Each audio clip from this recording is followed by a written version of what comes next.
Pendeta Kegilaan, bab 1 hati iblis tidak pernah menyesal bahkan dalam kematian.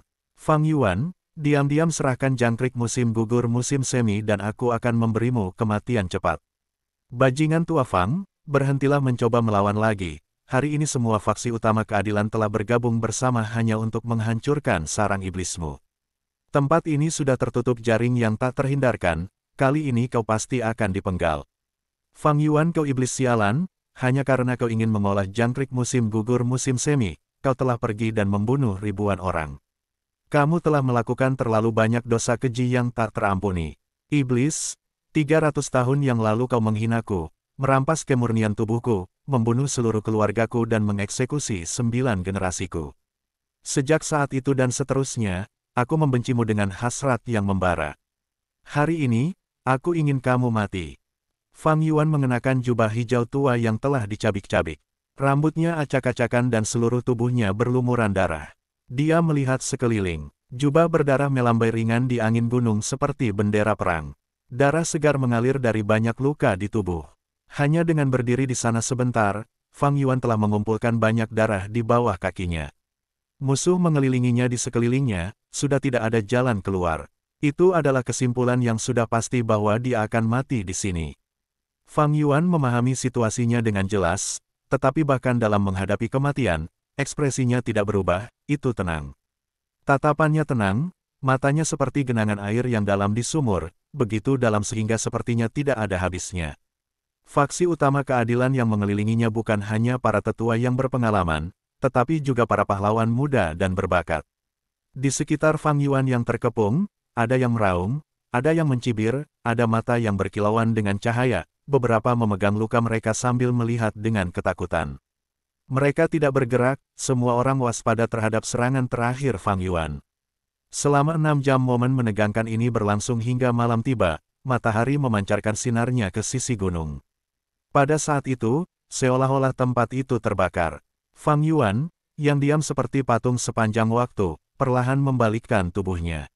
Sekelompok prajurit tiba-tiba disiagakan dan mereka semua mengambil langkah mundur yang besar.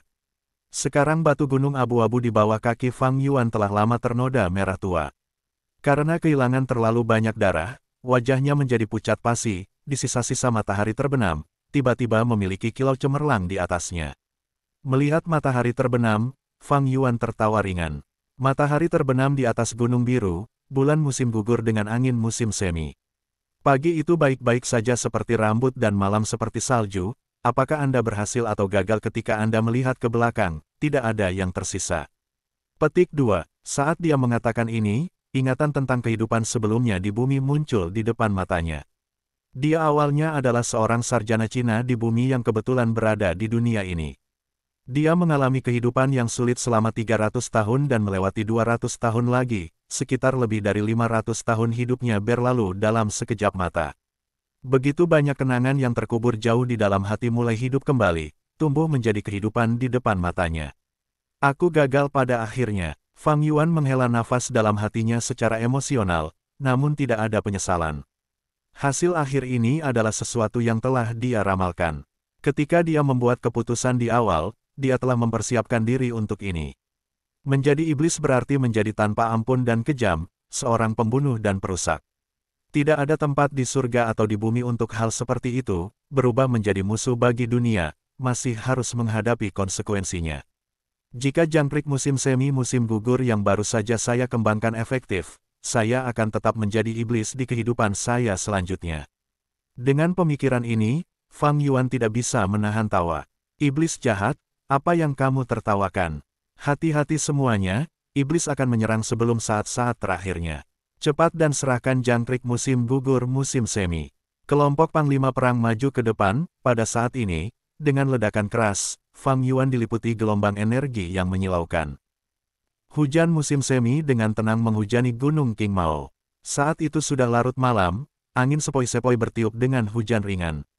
Namun gunung King Mao tidak tertutup kegelapan, dari sisi bawah ke kaki gunung, puluhan lampu kecil bersinar seperti pita terang. Lampu-lampu ini bersinar dari gedung-gedung tinggi, meskipun tidak bisa dikatakan menandingi 10.000 lampu, namun jumlahnya masih beberapa ribu. Terletak di gunung adalah Desa Guyue. 1. Memberikan sentuhan peradaban manusia yang kaya pada gunung sepi yang luas itu. Di tengah Desa Guyue ada paviliun yang megah. Sebuah upacara besar sedang diadakan pada saat ini, dan lampu-lampu itu bahkan lebih terang dari sebelumnya, memancar dengan kemuliaan. Leluhur, tolong berkati kami. Kami berdoa agar upacara ini akan membawa banyak pemuda dengan bakat dan kecerdasan luar biasa, membawa darah dan harapan baru bagi keluarga mereka. Kepala klan Guyue memiliki penampilan setengah baya, cambangnya beruban dan dia mengenakan jubah putih upacara, berlutut di lantai kuning kecoklatan. Tubuhnya tegak dengan kedua tangan dirapatkan, mata tertutup rapat sambil berdoa dengan sungguh-sungguh. Dia menghadapi kasus hitam tinggi, ada 3 lapisan pada kasing, semuanya menyimpan tugu peringatan leluhur. Di kedua sisi tablet ada dupa tembaga, asapnya membubung. Di belakangnya ada lebih dari 10 orang yang berlutut dengan cara yang sama seperti dia. Mereka mengenakan pakaian upacara putih longgar, dan semuanya adalah tetua klan, anggota penting, dan mereka yang memiliki banyak otoritas. Setelah selesai berdoa, kepala klan Guyue menekuk pinggangnya dengan kedua tangannya menekan lantai dan bersujud. Saat dahinya membentur lantai kuning kecoklatan, terdengar bunyi gedebuk ringan. Di belakangnya, para tetua dan anggota klan penting dengan sungguh-sungguh dan diam-diam mengikutinya. Dengan ini, aula dipenuhi dengan bunyi gedebuk ringan saat kepala-kepala itu membentur lantai. Ketika upacara selesai, kerumunan orang perlahan bangkit dari tanah dan diam-diam berjalan keluar dari kuil suci. Di lorong, desahan lega terdengar dari kerumunan tetua dan suasana mengendur. Kebisingan diskusi perlahan meningkat. Waktu berlalu terlalu cepat, dalam sekejap mata, 1 tahun telah berlalu. Upacara sebelumnya terasa seperti baru terjadi kemarin, saya masih bisa mengingatnya dengan jelas. Besok adalah pembukaan upacara akbar tahunan, aku ingin tahu darah klan baru apa yang akan muncul tahun ini. Aku berharap beberapa pemuda yang sangat berbakat akan muncul. Klan Guyue belum pernah melihat seorang jenius muncul selama 3 tahun sekarang. Sepakat, Desa Bai, Desa Siong beberapa tahun ini semua memiliki beberapa jenius berbakat muncul. Terutama Bai Ningbing dari klan Bai, bakat alaminya cukup mengerikan. Tidak jelas siapa yang menyebut nama Bai Ningbing, tetapi wajah para tetua mulai menunjukkan kekhawatiran. Kualifikasi anak laki-laki itu sangat bagus, hanya dalam waktu singkat selama 2 tahun pelatihan, dia telah mencapai level Master Gu level 3. Di generasi muda, dia bisa dikatakan sebagai yang paling menonjol. Sampai-sampai generasi yang lebih tua pun bisa merasakan tekanan dari para pemuda yang menjanjikan. Pada waktunya, dia pasti akan menjadi pilar klan Bai. Setidaknya dia juga akan menjadi prajurit yang kuat secara mandiri. Tidak ada yang pernah meragukan fakta ini. Namun bagi para pemuda yang akan mengikuti upacara tahun ini, tidak semua harapan hilang. Kamu benar, pihak Fang Zi telah muncul sebagai seorang jenius muda. Mampu mulai berbicara setelah 3 bulan, mampu berjalan setelah 4 bulan. Pada usia 5 tahun ia sudah bisa membaca puisi, tampaknya sangat cerdas, terutama berbakat. Sayang sekali orang tuanya meninggal lebih awal, sekarang dia dibesarkan oleh paman dan bibinya. Petik 2. Ya, yang satu ini memiliki kebijaksanaan di usia muda, juga menyimpan ambisi besar. Dalam beberapa tahun terakhir saya telah mendengar ciptaannya, Jiang Jingjiu, Yong Mei, dan Jiang Chengxi, sungguh jenius.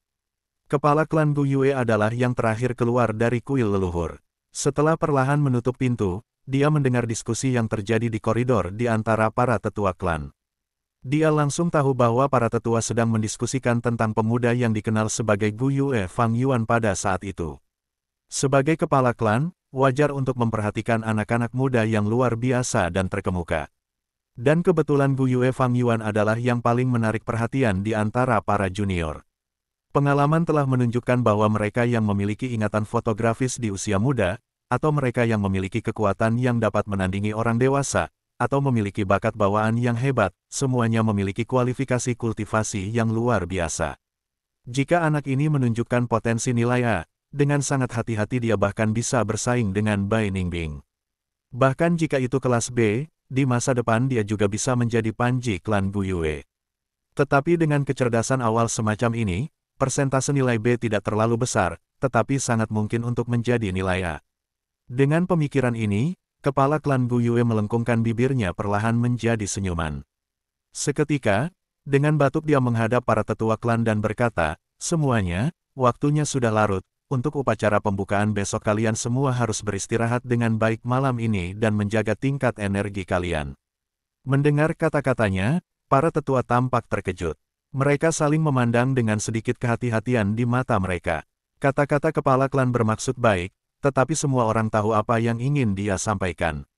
Setiap tahun untuk bersaing memperebutkan para jenius muda ini, para tetua akan bertarung di antara mereka sendiri sampai telinga memerah dan kepala berdarah.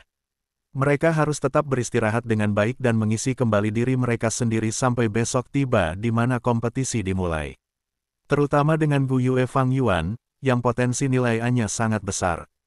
Belum lagi fakta bahwa kedua orang tuanya telah meninggal, dan juga bahwa dia adalah salah satu dari dua keturunan satu-satunya yang tersisa dari garis keturunan Fangxi. Jika seseorang bisa mendapatkan tangan mereka dan membawanya ke garis keluarga mereka sendiri, dengan sangat hati-hati dan pelatihan, seseorang dapat mengamankan dirinya sendiri selama 100 tahun kemakmuran. Namun, saya akan melanjutkan dan mengatakan apa yang perlu dikatakan terlebih dahulu. Saat Anda berkompetisi, lakukan dengan adil, tidak ada trik dan konspirasi yang diperbolehkan, atau merusak persatuan klan.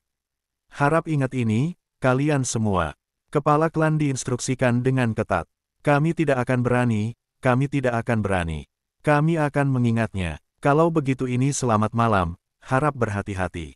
Para tetua klan perlahan bubar dengan pikiran yang dalam. Tidak lama setelah itu, koridor panjang menjadi sunyi.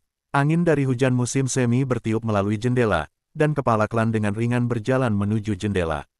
Segera, dia menghirup udara segar lembab gunung, betapa menyegarkan rasanya. Ini adalah lantai 3 Garet, kepala klan melihat keluar jendela. Dia bisa melihat setengah dari seluruh desa Gu Yue. Bahkan jika sudah larut malam, sebagian besar rumah di desa masih menyala, yang tidak biasa. Besok adalah upacara pembukaan, dan itu mempengaruhi kepentingan terbaik semua orang. Semacam suasana gembira namun tegang telah menyelimuti hati orang-orang klan, dan dengan demikian secara alami banyak orang tidak bisa tidur nyenyak. Ini adalah harapan untuk masa depan klan. Dengan banyak lampu menari di matanya, kepala klan menghela nafas. Pada saat yang sama, sepasang mata jernih diam-diam menatap cahaya yang sama yang berkilauan di malam hari, penuh dengan perasaan kompleks di dalamnya. Desa Gu Yue, ini 500 tahun yang lalu. Sepertinya jangkrik musim gugur musim semi benar-benar bekerja. Fang Yuan diam-diam menatap, berdiri di dekat jendela, membiarkan hujan dari angin menerpa tubuhnya. Penggunaan Spring Autumn Cicada adalah untuk membalikkan waktu. Dalam peringkat 10 besar Gu Mistik, jangkrik musim gugur musim semi berhasil menduduki peringkat 7, tentu saja itu bukan makhluk belaka. Singkatnya, itu adalah kemampuan untuk dilahirkan kembali. Dengan penggunaan jangkrik musim gugur musim semi, aku telah terlahir kembali ke masa 500 tahun yang lalu. Fang Yuan mengulurkan tangannya, pandangannya terpaku pada telapak tangannya yang muda dan lembut, pucat, lalu perlahan mengepalkannya, merangkul kebenaran dari kenyataan ini dengan sekuat tenaga. Suara hujan gerimis yang menghantam ambang jendela dengan lembut memenuhi telinganya, dia perlahan menutup matanya, membukanya setelah beberapa lama. Dia menghela nafas, pengalaman 500 tahun, itu benar-benar terasa seperti mimpi. Tapi dia tahu dengan jelas, ini jelas bukan mimpi. Catatan TL, novel ini memiliki nama lain, Taoist Gu. Nama Cina diucapkan sebagai Gu Zhenren, Gu adalah nama serangga mistis yang digunakan dalam novel ini. Saya menggunakan nama pendeta kegilaan karena saya merasa itu lebih cocok daripada Gu Taoist, karakter utama sama sekali bukan orang suci atau orang baik. Bahkan sebagai peringatan, Anda dapat mengatakan bahwa MC adalah penjahat yang sangat kejam, jadi jangan berharap roller coaster menghampiri Anda. 1. Gu Yue, artinya bulan kuno dalam terjemahan langsung. Klan agak memiliki afinitas dengan hal-hal bulan. Gu, yang digunakan di sini adalah karakter Cina yang berbeda dari serangga Gu mistis. Bab 2 kembali ke masa lalu dengan 500 tahun pengetahuan. Dikatakan dalam legenda bahwa sungai waktu ada di dunia ini. Ini mendukung aliran dan sirkulasi waktu dunia. Dan dengan menggunakan kekuatan Spring Autumn Cicada, seseorang dapat melakukan perjalanan kembali ke hulu dan kembali ke masa lalu. Ada banyak pendapat yang saling bertentangan tentang kisah mitos ini. Banyak yang tidak percaya, dan ada juga yang skeptis terhadap kebenaran. Hanya sedikit orang yang benar-benar berani mempercayainya. Karena setiap kali seseorang menggunakan jangkrik musim gugur musim semi, seseorang harus membayar dengan nyawanya, membiarkan seluruh tubuh dan kultivasinya menjadi kekuatan pendorong untuk menggunakan kekuatannya. Harga seperti itu terlalu mahal, dan hal yang tidak dapat diterima orang adalah kenyataan bahwa setelah membayar dengan nyawa Anda bahkan tidak tahu apa hasilnya. Jadi bahkan jika seseorang memiliki jangkrik musim gugur musim semi, mereka tidak akan berani menggunakannya begitu saja. Bagaimana jika rumor itu palsu, dan itu hanya penipuan? Jika Fang Yuan tidak terpojok dalam keadaan seperti itu, dia juga tidak akan menggunakannya dengan tergesa-gesa. Tapi sekarang, Fang Yuan benar-benar yakin. Karena realitas kebenaran telah terbentang di depan matanya dan tidak dapat disangkal. Dia benar-benar telah dilahirkan kembali. Sayang sekali, sejak awal aku telah menyia-nyiakan usaha yang tidak masuk akal, membunuh ratusan ribu orang, bahkan membuat langit marah dan menghasut pembalasan orang, melalui penderitaan dan berbagai kesulitan untuk akhirnya mencapai dan menyempurnakan Gu yang baik ini. Fang Yuan berpikir sambil menghela nafas. Meskipun dia telah dilahirkan kembali, jangkrik musim semi musim gugur tidak datang bersamanya. Manusia adalah yang terbesar di antara ribuan makhluk, Gu adalah inti dari langit dan bumi. Gu hadir dalam ribuan bentuk dan ukuran dengan variasi yang aneh dan misterius, terlalu banyak untuk dihitung. Beberapa Gu setelah digunakan sekali atau bahkan 2 kali atau 3 kali akan benar-benar hilang.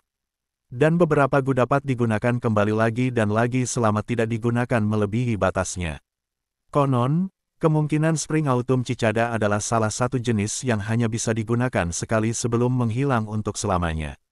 Tapi bahkan jika itu hilang, aku masih bisa memperbaiki yang lain. Saya telah melakukannya di kehidupan saya sebelumnya, mengapa saya tidak bisa melakukannya di kehidupan ini? Setelah pikiran kasihan dikesampingkan, hati Fang Yuan meledak perasaan ambisius dan bertekad. Untuk dapat dilahirkan kembali, fakta ini membuat hilangnya jangkrik musim semi musim gugur sepenuhnya dapat diterima. Belum lagi dia memiliki sesuatu yang berharga dengannya, jadi itu tidak seperti dia kehilangan segalanya. Harta berharga ini adalah kenangan dan pengalamannya selama 500 tahun. Dalam ingatannya ada banyak sekali jenis harta dan barang berharga yang belum pernah dibuka siapapun saat ini. Semua peristiwa dan insiden besar dapat dengan mudah ditangkap oleh urat nadi sejarah. Ada banyak sekali angka, beberapa adalah pendahulu dari level tersembunyi, beberapa jenius, beberapa orang bahkan belum lahir. Juga dalam 500 tahun kehidupan ini adalah kenangan kultivasi yang melelahkan dan pengalaman tempur yang kaya. Dengan semua kenangan dan pengalaman ini, tidak dapat disangkal bahwa dia telah memahami situasi keseluruhan dan peluang yang akan datang. Dengan perencanaan dan pelaksanaan yang baik, dia dapat memberdayakan situasi dengan keganasan dan keanggunan yang luar biasa. Itu bukan masalah sekarang karena dia bisa mengambil langkah di depan orang lain, melanggar batas yang lebih tinggi. Jadi bagaimana caraku melakukan ini? Fang Yuan sangat masuk akal. Dia menenangkan diri dan menghadapi hujan malam di luar jendela, merenung.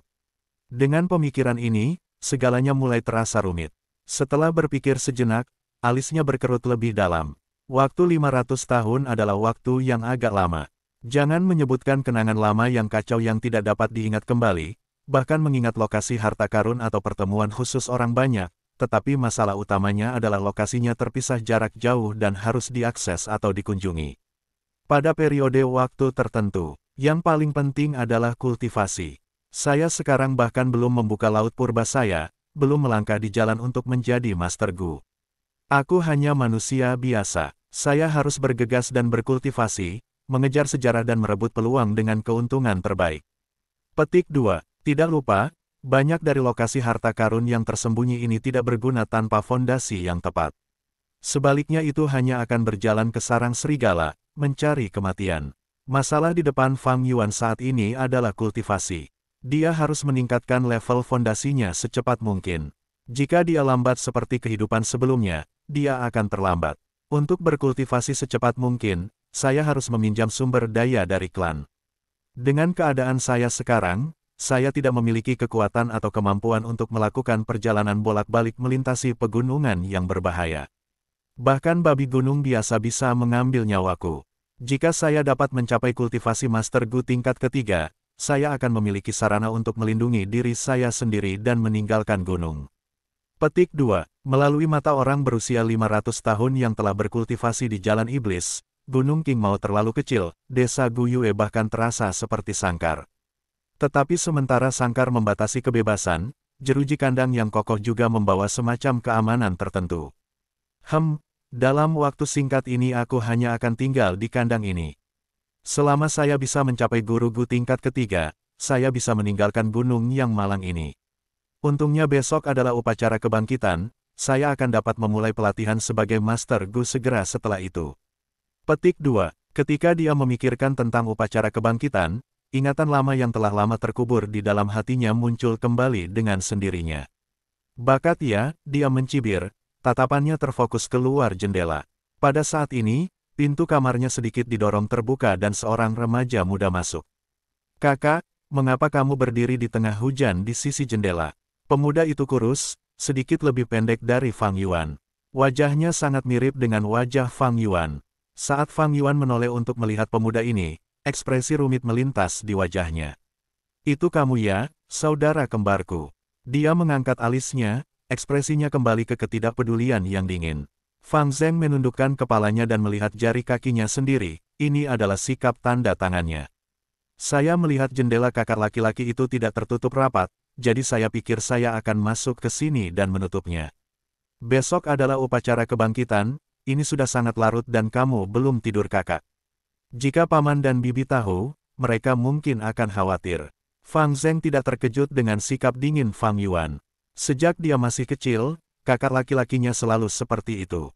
Terkadang dia bertanya-tanya, mungkinkah seorang jenius memang seperti ini, menjadi agak berbeda dari orang biasa.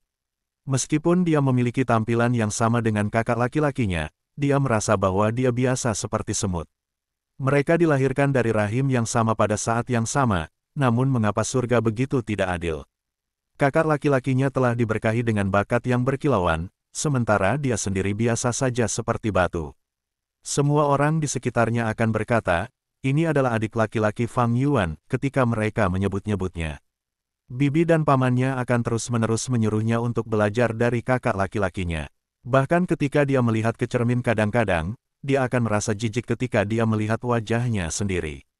Pikiran-pikiran ini telah berlangsung selama bertahun-tahun, terakumulasi siang dan malam jauh ke dalam hatinya. Seperti batu raksasa yang menekan hatinya, beberapa tahun ini kepala Fang Zheng semakin menunduk, dan dia juga menjadi lebih tenang. Khawatir, memikirkan bibi dan pamannya, Fang Yuan tertawa tanpa suara. Dia masih bisa mengingat dengan jelas bagaimana kedua orang tua di dunia ini kehilangan nyawa mereka di salah satu misi klan. Ketika dia baru berusia 3 tahun, dia dan adiknya menjadi yatim piatu. Atas nama pendidikan, bibi dan pamannya merebut warisan yang ditinggalkan oleh orang tuanya sambil memberikan perlakuan kasar terhadap adik laki-lakinya dan dirinya sendiri.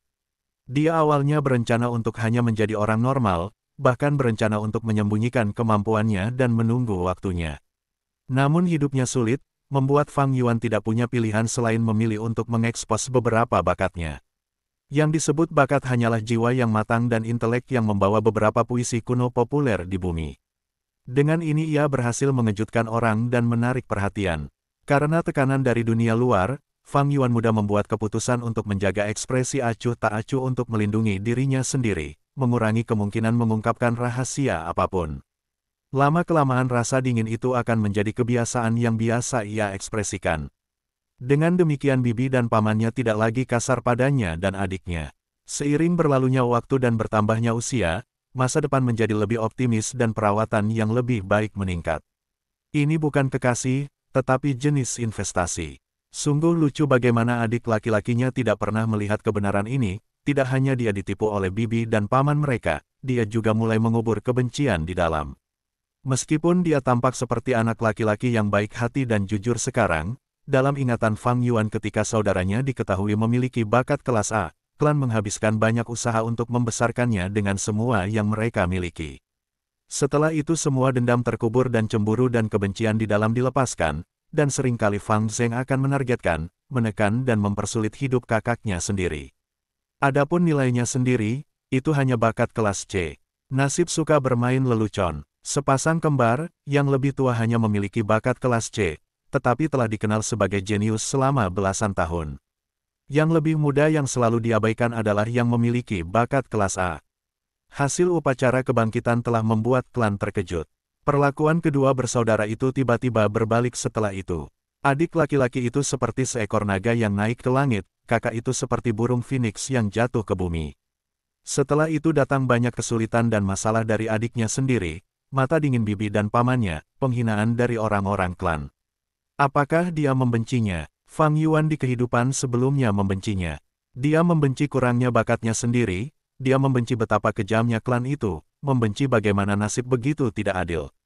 Tapi sekarang, dengan 500 tahun pengalaman hidupnya, menggunakan ini untuk memikirkan kembali kursus ini hatinya sebenarnya tenang, tidak sedikit pun kebencian. Apa yang bisa diperoleh dari kebencian? Memikirkan jika dari sudut pandang lain, dia bisa memahami adik laki-lakinya, bibi dan pamannya, bahkan musuh-musuh 500 tahun kemudian yang menyerangnya. Yang kuat memakan yang lemah, bertahan hidup dari yang terkuat, ini selalu menjadi aturan dunia ini. Setiap orang memiliki ambisi diri, selalu berjuang untuk menangkap peluang. Di antara semua perang dan pembunuhan, apa yang tidak bisa dipahami? 500 tahun pengalaman hidup telah lama memungkinkan dia untuk memahami semua ini, dengan hati yang ingin mendapatkan keabadian. Jika seseorang mencoba untuk mencegah pengejarannya, tidak peduli siapa dia akan membunuh dan menjalaninya. Aspirasi di hatinya terlalu besar, melangkah ke jalan ini adalah menjadikan dunia sebagai musuhmu, dan itu ditakdirkan untuk sendirian, ditakdirkan untuk membunuh. Ini adalah kesimpulan dari 500 tahun kehidupan. Balas dendam bukanlah niatku, jalan iblis tidak berkompromi. Dengan itu dia tidak bisa menahan tawa dan melirik adiknya dengan samar. Kamu boleh pergi. Hati Fang Zheng bergetar ketika dia merasa seperti mata saudaranya yang tajam seperti bilah es, tampaknya menembus bagian terdalam dari hatinya. Di bawah tatapan seperti itu, dia merasa seperti telanjang di salju, tidak mampu menyimpan rahasia apapun. Kalau begitu sampai jumpa besok, kakak. Tidak berani mengatakannya lagi, Fang Zheng perlahan menutup pintu dan pergi. Bab 3, silakan minggir dan enyahlah. Bang, bang, bang. Penjaga malam yang berpatroli menggedor genta kayunya dengan irama. Suara menyebar ke rumah pilar tinggi. Fang Yuan membuka kelopak matanya yang kering sementara hatinya diam-diam berpikir, ini sudah jam sebelum fajar. Dia telah berbaring di tempat tidur berpikir untuk waktu yang lama tadi malam. Dia memikirkan banyak rencana. Dia mungkin hanya tidur selama lebih dari 2 jam. Tubuh ini belum mulai berkultivasi, energinya tidak begitu kuat sehingga tubuh dan pikirannya masih diselimuti kelelahan. Namun dengan pengalaman 500 tahun, Fang Yuan telah lama membangun tekad seperti baja yang dalam. Kelelahan kurang tidur semacam ini bukan apa-apa baginya. Segera dia menyingkirkan selimut sutra tipis dan bangkit dengan rapi. Dia membuka jendela dan menemukan bahwa hujan musim semi telah berhenti. Perpaduan aroma tanah, pepohonan, dan bunga liar menyambutnya. Fang Yuan merasa kepalanya jernih, rasa kantuknya hilang dengan bersih. Saat ini matahari belum terbit, langit masih biru tua, tidak gelap namun tidak cerah. Melihat sekeliling, rumah-rumah tinggi yang terbuat dari bambu hijau dan kayu yang kontras dengan gunung, adalah lautan berwarna hijau pucat. Rumah-rumah tinggi setidaknya memiliki 2 lantai, itu adalah struktur rumah yang unik dari penduduk pegunungan. Karena medan gunung yang tidak rata, lantai pertama adalah tiang kayu besar, lantai 2 adalah tempat orang-orang tinggal. Fang Yuan dan saudaranya Fang Zhen tinggal di lantai 2. Tuan muda Fang Yuan, kamu sudah bangun. Aku akan naik ke atas dan menunggumu mandi. Pada saat ini, suara seorang gadis melayang dari bawah. Melihat ke bawah, Fang Yuan melihat pelayan pribadinya, Shen Cui. Penampilannya hanya sedikit di atas rata-rata, tapi dia berdandan dengan baik. Shen Cui mengenakan jubah hijau dengan lengan panjang dan celana panjang, memiliki sepatu bordir di kakinya dan rambut hitamnya memiliki jepit rambut mutiara. Tubuhnya dari ujung kepala sampai ujung kaki memancarkan vitalitas muda. Dia menatap Fang Yuan dengan gembira sambil membawa baskom berisi air, dan berjalan ke atas. Airnya berada pada suhu hangat yang tepat dan digunakan untuk mencuci muka. Setelah berkumur, dia menggunakan ranting willow dengan garam salju untuk membersihkan giginya. Shen Cui menunggu dengan lembut, wajahnya tersenyum dan matanya cerah seperti musim semi. Setelah selesai, dia membantu Fang Yuan berpakaian, payudaranya yang montok bergesekan dengan siku atau punggungnya beberapa kali selama proses itu. Wajah Fang Yuan tidak menunjukkan ekspresi, hatinya tenang seperti air. Gadis pelayan ini tidak lain adalah mata-mata bibi dan pamannya dan gadis tak berperasaan yang sia-sia. Dalam kehidupan sebelumnya dia memikatnya, tetapi setelah upacara kebangkitan ketika statusnya merosot, dia dengan cepat memalingkan kepalanya dan memberinya tatapan menghina yang tak terhitung jumlahnya. Ketika Fang Zheng datang, dia tepat waktu untuk melihat Shen Cui merapikan lipatan pakaian di dada Fang Yuan. Sorot matanya memancarkan kecemburuan. Tahun-tahun ini hidup bersama dengan kakak laki-lakinya, di bawah asuhan Fang Yuan dia juga memiliki seorang pelayan yang menunggunya. Namun pelayannya bukanlah seorang gadis muda seperti Shen Cui tetapi seorang wanita tua yang gemuk dan lebar. Aku ingin tahu hari apa Shen Cui bisa menungguku seperti ini, bertanya-tanya seperti apa rasanya. Fang Zheng berpikir di dalam hatinya, namun dia tidak berani. Cinta bias bibi dan pamannya kepada Fang Yuan bukanlah rahasia bagi semua orang. Awalnya dia bahkan tidak memiliki pelayan untuk menunggunya. Fang Yuanlah yang memutuskan untuk mengambil inisiatif dan meminta satu untuk Fang Zheng. Meskipun ada perbedaan status tuan dan pelayan, tetapi biasanya Fang Zheng tidak berani meremehkan Shen Cui. Itu karena ibunya adalah Ibu Shen, satu, yang berdiri di samping bibi dan pamannya. Ibu Shen adalah penjaga seluruh rumah tangga, memiliki kepercayaan penuh dari bibi dan pamannya, otoritasnya tidak kecil. Baiklah, tidak perlu dirapikan. Fang Yuan dengan tidak sabar menepis tangan kecil lembut Shen Cui. Pakaiannya sudah lama rapi, dia hanya mencoba merayunya. Bagi Shen Cui dan masa depannya yang cerah, kemungkinan Fang Yuan memiliki bakat kelas A sangat besar. Jika dia bisa menjadi selirnya, dia akan bisa naik dari status pelayan menjadi tuan, itu adalah langkah yang cukup besar. Dalam kehidupan sebelumnya, Fang Yuan ditipu olehnya dan memiliki perasaan terhadap Shen Cui. Setelah kelahiran kembali, dia jernih seperti api yang menyala-nyala, hatinya sedingin es. Kamu boleh pergi. Fang Yuan bahkan tidak melihat ke arah Shen Cui saat dia merapikan manset lengan bajunya sendiri. Shen Cui sedikit cemberut, merasa bahwa perilaku membingungkan Fang Yuan hari ini agak aneh dan menjengkelkan. Dia ingin menjawab dengan cara yang manja tetapi takut dengan sifatnya yang dingin dan membingungkan. Mulutnya membuka dan menutup beberapa kali sebelum dia akhirnya mengatakan iya dan mundur dengan patuh. Apakah kamu siap? Fang Yuan bertanya pada Fang Zheng. Adik laki-lakinya berdiri di ambang pintu, kepalanya tertunduk untuk melihat jari-jari kakinya. Dia menggumamkan, iya, ringan. Fang Zheng sebenarnya sudah bangun sejak jam keempat, terlalu gugup untuk tertidur kembali. Dia diam-diam bangun dari tempat tidur dan bersiap-siap sejak lama. Matanya memiliki lingkaran hitam. Fang Yuan mengangguk. Dalam kehidupan sebelumnya dia tidak jelas tentang pikiran adiknya, tetapi dalam kehidupan ini bagaimana mungkin dia tidak mengerti. Tapi sekarang itu tidak ada artinya baginya, dan dia dengan ringan berkata, kalau begitu ayo pergi. Jadi kedua bersaudara itu pergi dari rumah. Dalam perjalanan mereka bertemu dengan banyak pemuda seusia, semuanya dalam kelompok berdua dan bertiga, dengan jelas menuju ke tujuan yang sama. Lihat teman-teman, itu adalah saudara-saudara Fang. Telinga mereka bisa menangkap pembicaraan kecil yang hati-hati. Yang berjalan di depan adalah Fang Yuan, dia adalah Fang Yuan yang menciptakan puisi, beberapa dari mereka menekankan. Jadi itu dia, wajahnya tanpa ekspresi seolah-olah dia tidak memperhatikan orang lain, seperti yang dikatakan rumor. Seseorang berkata dengan nada masam yang dipenuhi dengan kecemburuan dan kecemburuan. Jika kamu seperti dia maka kamu juga bisa bertindak seperti itu. Seseorang dengan dingin membalas orang itu, menyembunyikan semacam ketidakpuasan. Fang Zheng mendengarkan tanpa ekspresi. Dia sudah lama terbiasa dengan diskusi semacam ini. Kepalanya rendah, dia mengikuti dengan tenang di belakang kakak laki-lakinya. Saat ini, cahaya fajar telah mengintip dari cakrawala, melemparkan bayangan Fang Yuan ke wajahnya. Matahari terbit secara bertahap, tetapi Fang Yuan tiba-tiba merasa seperti sedang berjalan menuju kegelapan. Kegelapan ini datang dari kakak laki-lakinya. Mungkin dalam kehidupan ini, dia tidak akan pernah bisa melarikan diri dari bayang-bayang besar saudaranya yang memenjarakan. Dia merasakan ledakan tekanan di dadanya membuat dia sulit bernapas. Perasaan terkutuk ini bahkan membuatnya memikirkan kata, mati lemas. Pembicaraan ini adalah contoh yang baik dari pepatah. Mereka yang memiliki bakat luar biasa dengan mudah menimbulkan kecemburuan dari orang lain, pikir Fang Yuan sambil mencibir ketika dia mendengarkan gosip di sekitar. Tidak heran ketika diumumkan bahwa dia memiliki bakat kelas C, dia akan dikelilingi oleh musuh dan menderita dingin yang kejam dan menghina untuk waktu yang lama. Di belakangnya, napas Fang Zheng menjadi suram dan mencoba berhenti mendengarkan.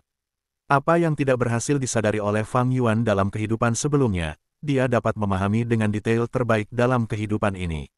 Ini adalah kemampuan wawasan tajam yang dia peroleh dari pengalaman hidup selama 500 tahun. Dia tiba-tiba teringat bibi dan pamannya dan betapa liciknya mereka. Memberinya Shen Cui untuk mengawasinya dan memberikan adik laki-lakinya seorang perawat tua, tidak termasuk hal-hal lain dalam hidup yang berbeda di antara mereka.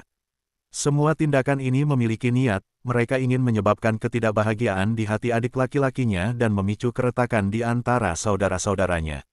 Orang tidak khawatir apakah mereka menerima lebih sedikit, orang khawatir tentang apakah apapun yang mereka terima tidak terdistribusi dengan baik. Dalam kehidupan sebelumnya pengalamannya terlalu sedikit, sementara adiknya terlalu bodoh dan terlalu naif, sehingga bibi dan pamannya berhasil memicu keributan di antara mereka.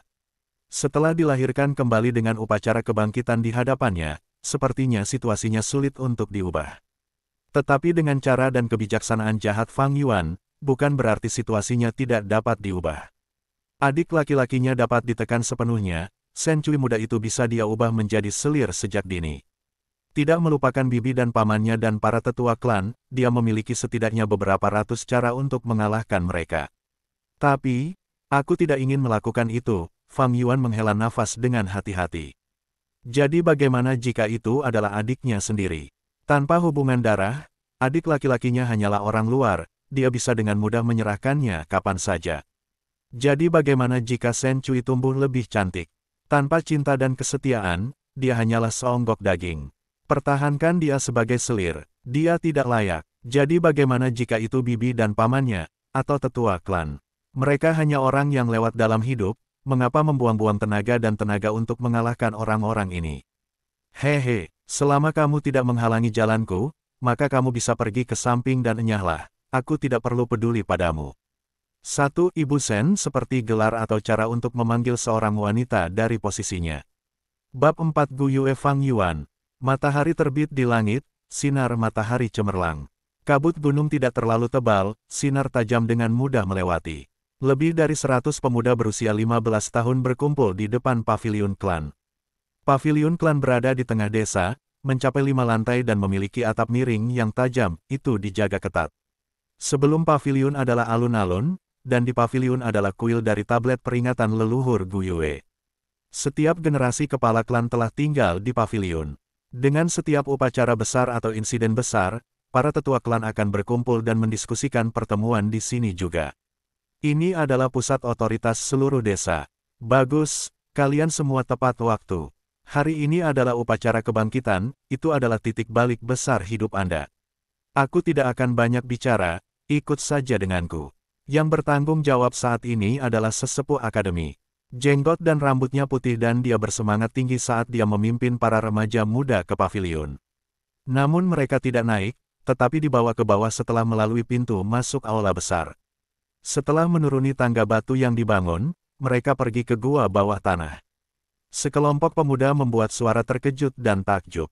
Gua bawah tanah itu indah, stalaktitnya berkilauan dengan warna pelangi. Cahaya ini menyinari wajah pemuda itu, warna neonnya indah. Fang Yuan bercampur dengan kerumunan, diam-diam mengamati semua yang terjadi. Dalam hatinya, dia berpikir, ratusan tahun yang lalu, klan Gu Yue datang ke Gunung King Mao dan menetap setelah bermigrasi dari daratan tengah ke perbatasan selatan.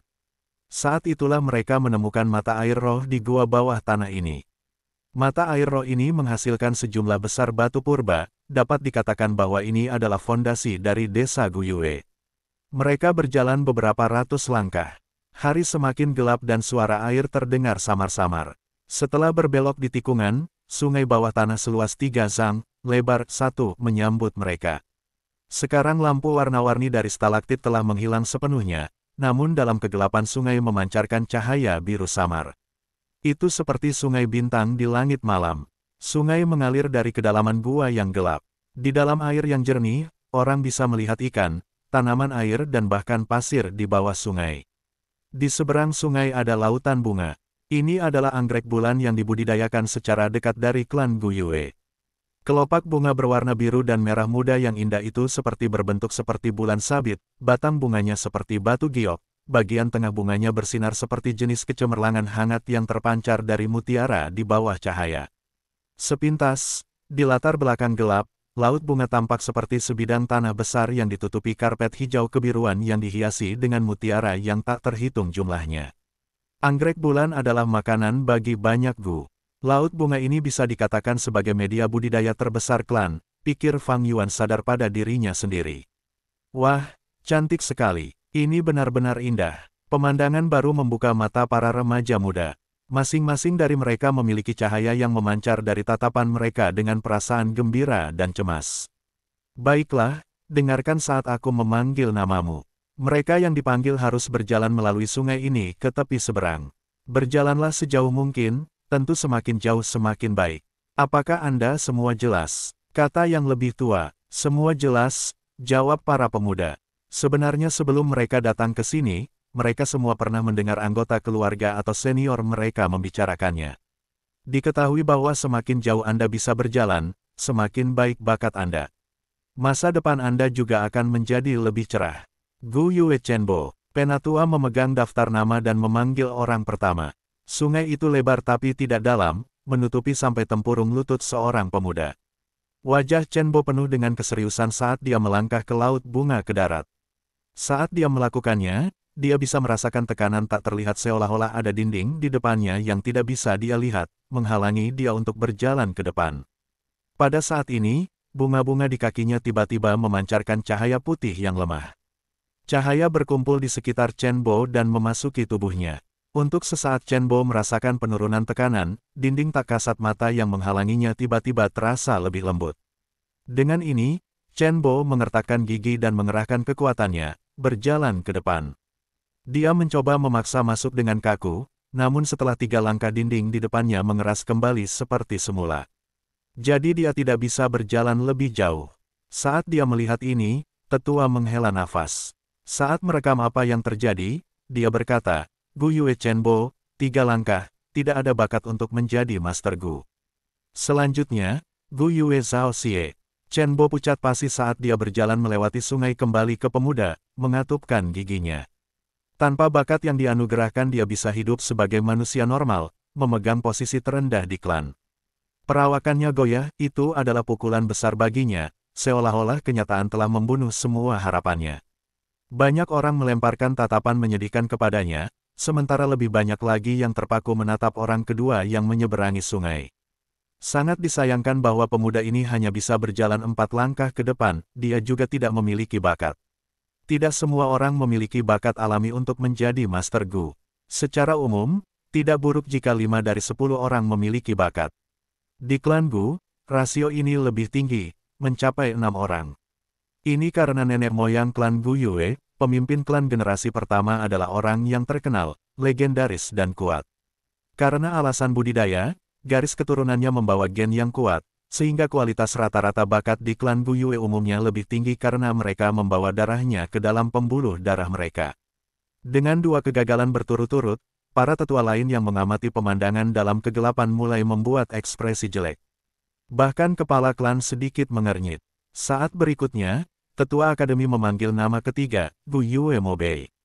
Di sini, seorang pemuda berwajah kuda yang mengenakan jubah linen dengan ringan dipanggil saat dia keluar.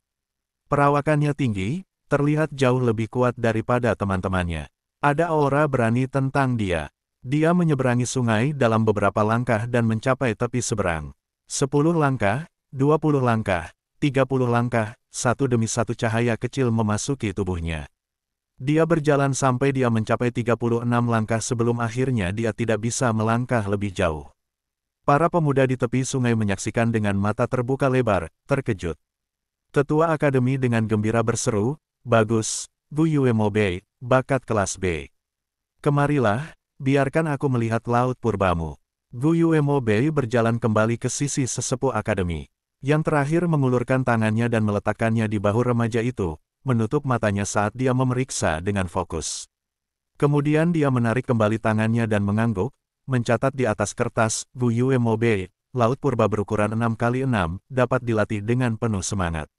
Bakat khusus ini dapat diukur dengan 4 nilai, kelas A hingga kelas D. Bakat pemuda kelas AD yang dibangkitkan selama 3 tahun akan mampu menjadi Gu Master Senior peringkat 1, menjadi tumpuan keluarga. Pemuda berbakat kelas AC setelah 2 tahun berkultivasi biasanya akan dapat menjadi Master Gu Senior peringkat 2, menjadi tulang punggung klan. Bakat kelas AB harus dijaga.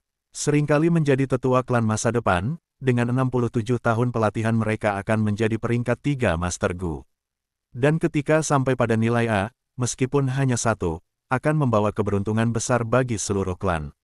Perhatian besar harus diberikan, dengan bakat ini dalam waktu sekitar 10 tahun mereka bisa menjadi peringkat 4 Gu Master. Pada saat itu mereka akan mampu bersaing untuk posisi kepala klan. Dengan kata lain, selama Gu Yue Mobe ini tumbuh dewasa, pada akhirnya dia akan menjadi salah satu tetua dari klan Gu Yue. Itulah mengapa sesepuh akademi tertawa bahagia. Para tetua yang menonton dalam kegelapan juga menghela nafas lega, lalu mereka semua menoleh untuk melihat salah satu tetua di antara mereka dengan cemburu. Penatua ini juga berwajah kuda, dikenal sebagai kakek Gu Yue Mobe, Gu Yue Mo Chen. Wajahnya sudah tersenyum. Dia memprovokasi melihat musuh lamanya dan berkata, "Bagaimana menurutmu? Cucuku tidak buruk ya, Gu Yue Qilian."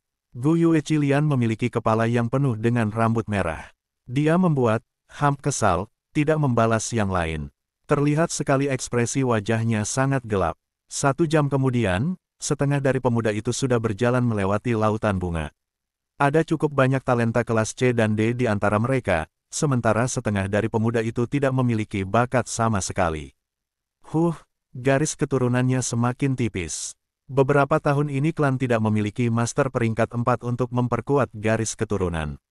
Kepala klan generasi keempat adalah satu-satunya tuan peringkat 5, tetapi pada akhirnya dia binasa bersama dengan biksu bunga anggur dan tidak meninggalkan keturunan apapun.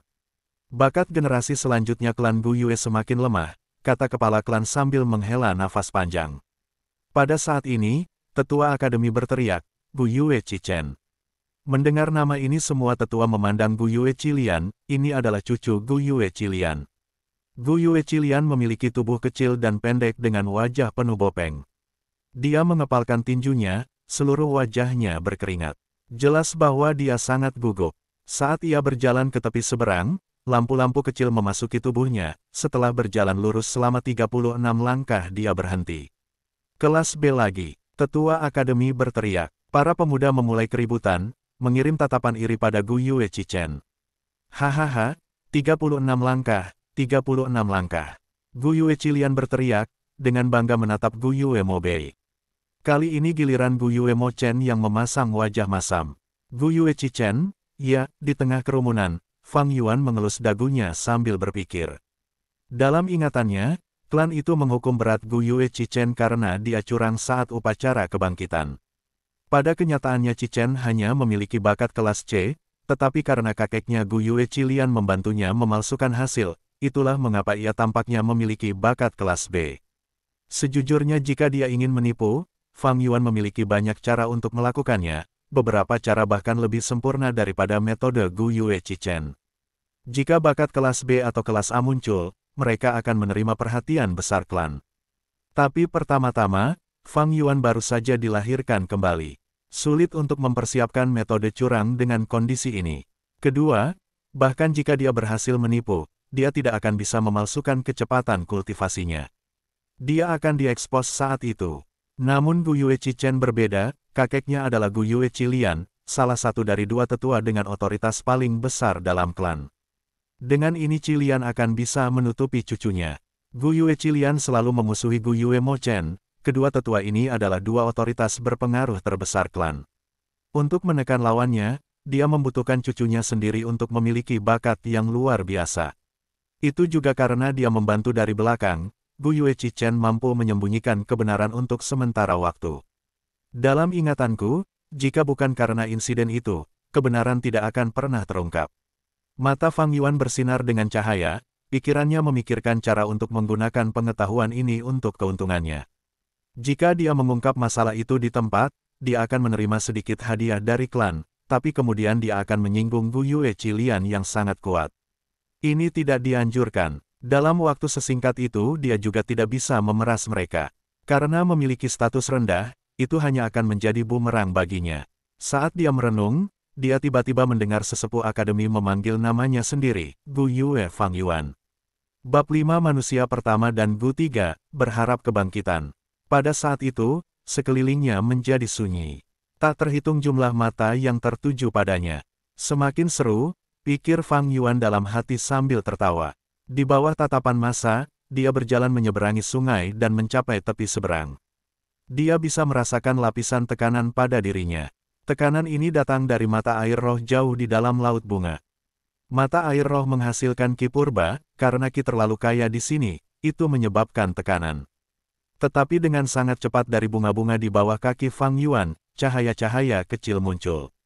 Titik-titik cahaya ini menyelimuti seluruh tubuhnya sebelum akhirnya memasuki dirinya. Ini adalah Gu Harapan, renung Fang Yuan. Orang yang bertanggung jawab tidak memberitahu mereka, tetapi dia mengetahuinya dengan sangat jelas. Setiap titik cahaya adalah Gu, yang dikenal sebagai Gu Harapan. Salah satu legenda tertua berbicara tentang Hop Gu. Dalam legenda, ketika dunia baru saja terbentuk, itu adalah tanah belantara yang liar. Di antara binatang buas yang berjalan di bumi, manusia pertama muncul. Dia dikenal sebagai Renzu, makan daging mentah dan minum darah, menjalani kehidupan yang sulit. Secara khusus adalah sekelompok binatang buas yang disebut Predicamen. Binatang buas ini menyukai rasa Renzu dan ingin memakannya. Renzu tidak memiliki tubuh sekuat batu gunung, juga tidak memiliki gigi tajam dan cakar binatang buas. Bagaimana dia bisa bertarung dengan Predicamens? Sumber makanannya tidak stabil dan dia harus bersembunyi sepanjang hari. Dia berada di dasar rantai makanan alam, dan hampir tidak bisa bertahan hidup. Pada saat ini, ada 3 Gu yang datang kepadanya dan berkata, selama Anda menggunakan hidup Anda untuk memberi kami akan membantu Anda melewati kesulitan ini. Renzu tidak punya tempat untuk pergi, jadi dia hanya bisa menyetujui 3 Gu ini. Dia pertama kali memberikan masa mudanya kepada Gu terbesar di antara ketiganya. Itu Gu kemudian diberikan kekuatan dia. Dengan kekuatan, kehidupan Renzu mulai berubah. Dia mulai memiliki sumber makanan yang stabil dan mampu melindungi dirinya sendiri. Dia bertarung dengan berani dan kejam, mengalahkan banyak Predicamens. Namun tak lama kemudian ia menderita dan akhirnya menyadari bahwa kekuatan bukanlah segalanya. Itu perlu disembuhkan dan dikultivasikan, tidak dihabiskan dengan bebas sesuai keinginannya.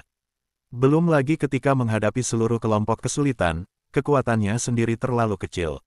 Renzu merenungkan pelajaran ini dengan getir dan memutuskan untuk memberikan tahun-tahun tengahnya yang terbaik kepada Gu yang paling cantik di antara ketiganya. Dan dengan demikian, Gu kedua memberinya kebijaksanaan. Dengan kebijaksanaan, Renzu bisa belajar cara berpikir dan merenung. Dia mulai mengumpulkan pengalaman dan menemukan bahwa berkali-kali ketika dia menggunakan kebijaksanaan, itu lebih efektif daripada menggunakan kekuatan. Dengan mengandalkan kebijaksanaan dan kekuatan dia mampu menaklukkan semua tujuan yang sebelumnya tidak bisa dia lakukan, dan membunuh banyak Predicamens. Dia memakan daging kesulitan dan meminum darah kesulitan, bertahan dengan kegigihan. Tapi hal-hal baik tidak bertahan lama dan Renzu sudah tua, dan hanya akan bertambah tua dan tua. Ini karena dia memberikan masa muda dan pertengahan tahun untuk menjaga kekuatan dan kebijaksanaan Gu. Ketika seorang pria tua, otot-ototnya memburuk dan otaknya melambat. Manusia, apa lagi yang bisa kamu berikan kepada kami? Anda tidak punya apa-apa lagi untuk diberikan kepada kami, kata kekuatan dan kebijaksanaan Gu saat mereka menyadari hal ini. Mereka meninggalkannya. Tanpa kebijaksanaan dan kekuatan, Renzu pernah dikelilingi oleh kesulitan. Dia sudah tua dan tidak bisa berlari, giginya tanggal dan bahkan tidak bisa mengunyah buah dan tanaman liar. Saat dia jatuh dengan lemah ke tanah yang dikelilingi oleh kesulitan, hatinya dipenuhi dengan keputusasaan. Pada saat inilah Gu ketiga berkata kepadanya, manusia, angkat aku. Saya akan membantu Anda melarikan diri dari kesulitan. Petik 2. Renzu sambil menangis menjawab, Gu, aku tidak punya apa-apa lagi. Lihat, kekuatan dan kebijaksanaan Gu telah meninggalkanku. Saya hanya memiliki usia tua saya yang tersisa. Meskipun tidak sebanding dengan masa muda dan parubaya saya, tetapi jika saya memberi Anda usia tua saya, hidup saya akan segera berakhir.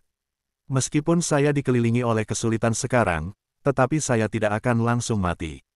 Saya ingin hidup sedikit lebih lama, meskipun hanya sedetik lagi. Jadi Anda harus pergi, saya tidak punya apa-apa lagi untuk diberikan kepada Anda. Petik 2. Tetapi Gu berkata, di antara ketiganya, saya memiliki kebutuhan yang paling kecil. Manusia, jika kamu memberiku hatimu, itu sudah cukup. Petik 2. Kalau begitu aku akan memberikan hatiku padamu, kata Rensu. Tapi Gu, apa yang bisa kamu berikan padaku sebagai balasannya? Dalam situasi ini, bahkan jika kekuatan dan kebijaksanaan Gu kembali ke sisiku, itu tidak akan mengubah apapun. Bila dibandingkan dengan kekuatan Gu, ini Gu tampak lemah dan hanya bola kecil cahaya. Jika dibandingkan dengan Gu kebijaksanaan, yang satu ini hanya mampu memberikan cahaya putih redup, tidak indah dalam hal apapun. Tetapi ketika Rensu memberikan hatinya, Gu ini tiba-tiba mengeluarkan cahaya tanpa akhir. Dalam hal ini, kesulitan berteriak ngeri, ini Gu harapan, mundur. Kami kesulitan paling takut dengan harapan. Petik 2. Kesulitan mundur tiba-tiba. Rensu tidak bisa berkata-kata, dan sejak hari itu dan seterusnya setiap kali dia menghadapi kesulitan, dia akan memberikan hatinya untuk berharap. Pada saat ini, Hope Gu menyatu menjadi aliran cahaya dan sudah memasuki tubuh Fang Yuan. Karena tekanan dari luar, mereka dengan cepat berkumpul di perutnya dan berkumpul menjadi satu kelompok secara spontan, 3 inci di bawah pusarnya. Fang Yuan tiba-tiba merasakan tekanannya berkurang. Dia mulai berjalan ke depan. Dengan setiap langkah yang dia ambil, satu demi satu Gu harapan akan terbang keluar dari lautan bunga dan memasuki tubuhnya, bergabung dengan bola cahaya. Bola cahaya semakin terang dan semakin terang, tetapi orang yang bertanggung jawab di seberang tepi sungai mengerutkan kening. Jumlah Hope Gu ini lebih rendah dari yang diharapkan. Banyak tetua yang menonton Fang Yuan dalam kegelapan memikirkan ini saat mereka melihat pemandangan itu. Kepala klan juga mengerutkan kening. Ini jelas bukan tanda bakat kelas A. Fang Yuan menahan tekanan, terus berjalan ke depan. Di bawah 10 langkah itu berarti tidak ada bakat kultivasi. 1020 langkah berarti bakat kelas D, 2030 langkah akan menjadi bakat kelas C, 3040 langkah adalah bakat kelas B. Dan 4050 langkah berarti bakat kelas A. Sampai sekarang, saya telah berjalan 23 langkah. 24, 25, 26, 27. Fang Yuan menghitung dalam hatinya, ketika dia berjalan pada langkah ke-27 dia bisa mendengar suara ledakan dan di antara kedua ginjalnya bola cahaya mencapai batasnya dan tiba-tiba meledak. Semburan energi ini hanya terjadi di dalam tubuhnya, orang luar tidak bisa melihatnya.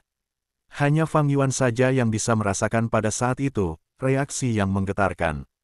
Seketika bulu-bulu halus di tubuhnya berdiri, pori-porinya tertutup rapat, pikirannya membentang hingga batas tegang. Segera setelah itu, pikirannya menjadi kosong, seluruh tubuhnya menjadi lembut seolah-olah dia jatuh ke awan. Hatinya rileks, rambut halusnya rata dan pori-porinya terbuka kembali. Dalam waktu singkat seluruh tubuhnya berkeringat. Seluruh proses ini terasa lama, tetapi sebenarnya terjadi dalam waktu singkat. Perasaan itu pergi secepat datangnya. Fang Yuan terdiam sesaat sebelum dia kembali sadar. Dia diam-diam memusatkan perhatiannya ke tubuhnya dan menemukan bahwa di bawah pusarnya dan di antara kedua ginjalnya, sebuah lubang terbentuk dari udara tipis. Upacara kebangkitan berhasil. Ini adalah harapan untuk keabadian. Bab 6 Jalan menuju masa depan akan menarik. Bukaan itu misterius dan tidak biasa. Meskipun terletak di dalam tubuh Fang Yuan, pada saat yang sama, tidak berbagi ruang yang sama dengan organ internalnya. Anda bisa mengatakan bahwa itu sangat besar, namun pada saat yang sama sangat kecil. Beberapa menyebutnya prefektur ungu, ada yang menyebutnya Chinese Pool. Namun banyak yang mengetahuinya sebagai Primeval Sea Aperture. Seluruh tubuhnya bulat dan permukaannya ditutupi oleh cahaya putih yang mengalir, seperti lapisan tipis lapisan cahaya. Itu adalah lapisan cahaya dari Hope Gu yang sebelumnya meledak. Selaput cahaya tipis ini menopang lubang itu sehingga tidak akan runtuh, dan di dalam lubang itu secara alami adalah laut purba. Air lautnya halus seperti cermin, menunjukkan warna biru kehijauan, namun airnya padat dan menghasilkan kilau tembaga. Hanya Master Gu peringkat 1 yang dapat membentuk esensi purba tembaga hijau ini, yang dikenal sebagai laut tembaga hijau. Ketinggian permukaan laut tidak sampai setengah dari bukaan, hanya sampai 44%. Ini juga merupakan batasan dari bakat kelas C. Setiap tetes air laut adalah esensi purba murni, mewakili kondensasi esensi, vitalitas, dan jiwa Fang Yuan. Itu juga merupakan akumulasi dari potensi hidupnya selama 15 tahun terakhir. Esensi purba ini digunakan oleh Master Gu untuk membesarkan Gu. Ini juga berarti bahwa mulai sekarang dan seterusnya, Fang Yuan secara resmi memasuki rute Master Gu peringkat 1. Sejak lubang itu terbuka, tidak ada lagi Hop Gu yang memasuki tubuh Fang Yuan. Fang Yuan mengumpulkan dirinya dan merasakan bahwa tekanan di depannya setebal dinding, dia tidak bisa lagi berjalan selangkah lebih maju. Sama seperti kehidupanku sebelumnya, dia tersenyum acuh tak acuh pada hasil ini. Kamu tidak bisa pergi lebih jauh. Tetua Akademi berteriak di seberang sungai, memegang seutas harapan. Fang Yuan berbalik dan berjalan kembali, menjawab dengan tindakannya. Pada saat ini bahkan remaja muda mulai bereaksi. Kerumunan tiba-tiba berdengung dengan obrolan. Apa? Fang Yuan berjalan 27 langkah. Jadi dia hanya bakat kelas C. Luar biasa, hanya nilai C untuk orang jenius seperti dia. Sebuah gangguan besar meletus dari kerumunan. Kakak, di antara mereka, Gu Yue Fang Zeng mendongak, menonton dengan kaget saat Fang Yuan kembali ke seberang sungai. Dia tidak berani mempercayainya, saudaranya sendiri hanya kelas C. Dia selalu berpikir bahwa kakak laki-lakinya akan menjadi talenta kelas A. Tidak, bukan hanya dia, bahkan bibi dan pamannya dan begitu banyak orang di antara klan juga berpikiran sama. Tapi sekarang, hasilnya di luar dugaan malah sebaliknya. Sial, dia hanya kelas C. Kepala klan Gu Yue mengepalkan kedua tinjunya, menarik napas dalam-dalam, kekecewaan dalam suaranya. Para tetua yang menonton dari kegelapan memiliki reaksi yang beragam. Beberapa mengerutkan kening, beberapa menundukkan kepala dalam diskusi, beberapa melihat ke atas sambil menghela nafas. Mungkinkah hasilnya salah? Bagaimana itu bisa terjadi? Metode ini akurat di luar akal sehat, belum lagi kami menonton sepanjang waktu, bahkan curang itu sulit. Petik 2. Tapi semua tindakan dan kecerdasannya sebelumnya, bagaimana Anda menjelaskannya? Pemuda dengan kualitas laut purba yang lebih tinggi memang akan menampilkan karakteristik yang melampaui manusia biasa. Seperti kecerdasan, persepsi, daya ingat, kekuatan, kelincahan dan sebagainya. Di sisi lain, karakteristik ini tidak berarti bahwa bakat purba pasti tinggi. Semuanya masih akan ditentukan oleh hasil. Semakin besar harapanmu, semakin besar kekecewaannya. Generasi klan Gu Yue sekarang tidak lagi seperti generasi pertama. Tanda pisah. Kaus kakinya basah oleh air sedingin es dari sungai, rasa dingin menusuk tulang. Fang Yuan berjalan dengan wajah tanpa emosi yang sama, jaraknya semakin dekat ke arah kerumunan. Dia bisa dengan jelas melihat ekspresi berat sesepuh akademi, dan menyadari tatapan yang dilemparkan padanya dari lebih dari 100 pemuda. Tatapan ini bercampur dengan keheranan, keterkejutan, cibiran, dan beberapa menikmati peristiwa yang tidak menguntungkan ini, beberapa acuh tak acuh. Itu adalah situasi yang sama, membuat Fang Yuan enggan mengingat kehidupan sebelumnya. Selama waktu itu dia merasa seolah-olah langit telah runtuh. Ketika dia menyeberangi sungai yang dingin dia kehilangan pijakan dan jatuh, merendam seluruh tubuhnya di air, merasa sangat tersesat. Tidak ada yang maju untuk membantunya berdiri. Ekspresi dan tatapan kecewa dan dingin itu seperti pisau tajam, menusuk ke dalam hatinya sendiri. Pikirannya kacau balau, dadanya terbakar rasa sakit. Seolah-olah dia telah jatuh dari awan, turun ke tanah. Semakin tinggi Anda berdiri, semakin keras Anda jatuh. Tetapi dalam kehidupan ini, saat adegan yang sama diputar ulang, hati Fang Yuan menjadi tenang. Dia memikirkan legenda, ketika kesulitan datang, berikan hatimu pada harapan. Dan hari ini harapan itu ada di dalam dirinya. Meskipun itu tidak besar, tetapi itu lebih baik daripada orang-orang yang sama sekali tidak memiliki bakat purba. Jika orang lain merasa kecewa, maka biarkan mereka kecewa. Apalagi yang bisa mereka lakukan? Apa hubungan kekecewaan orang lain dengan saya? Yang paling penting adalah membawa harapan di dalam hatiku. 500 tahun hidup telah membawanya untuk memahami bahwa hal-hal menarik yang terjadi dalam hidup seseorang, terjadi selama proses ketika seseorang mengejar mimpinya sendiri. Tidak perlu meminta orang lain di sekitar Anda untuk tidak kecewa atau membuat mereka menyukainya. Berjalanlah di jalanmu sendiri, biarkan orang lain kecewa dan tidak bahagia sesuka mereka. Penatua Akademi menghela napas dalam-dalam dan berteriak, selanjutnya, Gu Yue Fang Zeng. Tapi tidak ada jawaban yang datang. Gu Yue Fang Zeng. Tetua berteriak lagi, suaranya bergema di dalam gua. Ah, aku di sini, aku di sini. Fang Zeng tersentak dari keterkejutannya dan berlari keluar dengan tergesa-gesa. Sayangnya dia tersandung kakinya sendiri dan jatuh, memukul kepalanya dengan erangan dan jatuh ke sungai. Seketika seluruh gua dipenuhi dengan tawa besar. Saudara-saudara Fang, tidak ada yang istimewa. Kepala klan Gu Yue mengejek, merasakan semacam kebosanan yang mengganggu terhadap Fang Zeng. Ini sangat memalukan. Fang Zeng berjuang dan mencipratkan air. Dasar sungai terlalu licin, dia tidak bisa bangun dengan benar. Mencoba yang terbaik hanya membuatnya terlihat lebih bodoh dan kikuk. Hatinya semakin bingung saat suara tawa memenuhi telinganya. Tetapi tepat pada saat ini, dia tiba-tiba merasakan tarikan kuat yang mengangkatnya. Kepalanya akhirnya meninggalkan permukaan air dan tubuhnya menemukan keseimbangan kembali. Dia menyeka wajahnya dengan panik dan memfokuskan pandangannya. Sebenarnya kakak laki-lakinya Fang Yuan yang telah mencengkeram kerahnya dan menariknya ke atas. Kakak, dia membuka mulutnya untuk berkata. Tapi sebaliknya dia mulai tersedak air, akhirnya memicu batuk hebat. Haha, kakak laki-laki dan perempuan yang sulit dari keluarga Fang. Seseorang menertawakan tepi sungai. Tawa itu semakin keras, namun sesepuh akademi tidak keluar dan menghentikannya.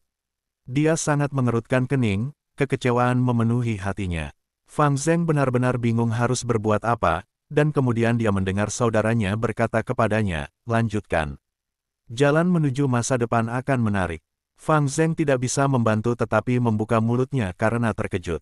Punggung Fang Yuan menghadap orang banyak sehingga mereka tidak bisa melihat dengan baik, tapi Fang Zeng bisa dengan jelas merasakan ketenangan yang terpancar dari Fang Yuan.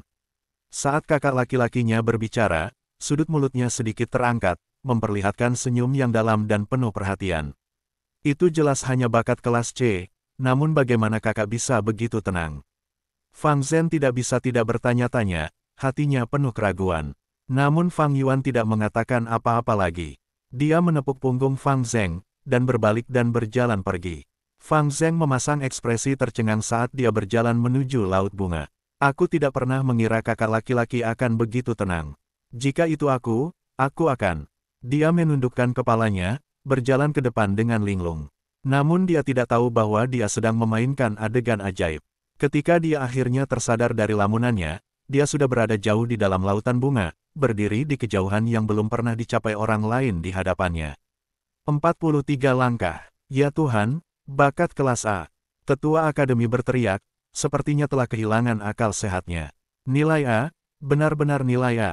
Sudah 3 tahun, seorang jenius berbakat kelas A akhirnya muncul di klan Gu Yue. Para tetua klan yang menonton dalam kegelapan juga berteriak pada saat yang sama, kehilangan ketenangan mereka. Yah, garis keturunan Fang berasal dari kita garis keturunan Qi.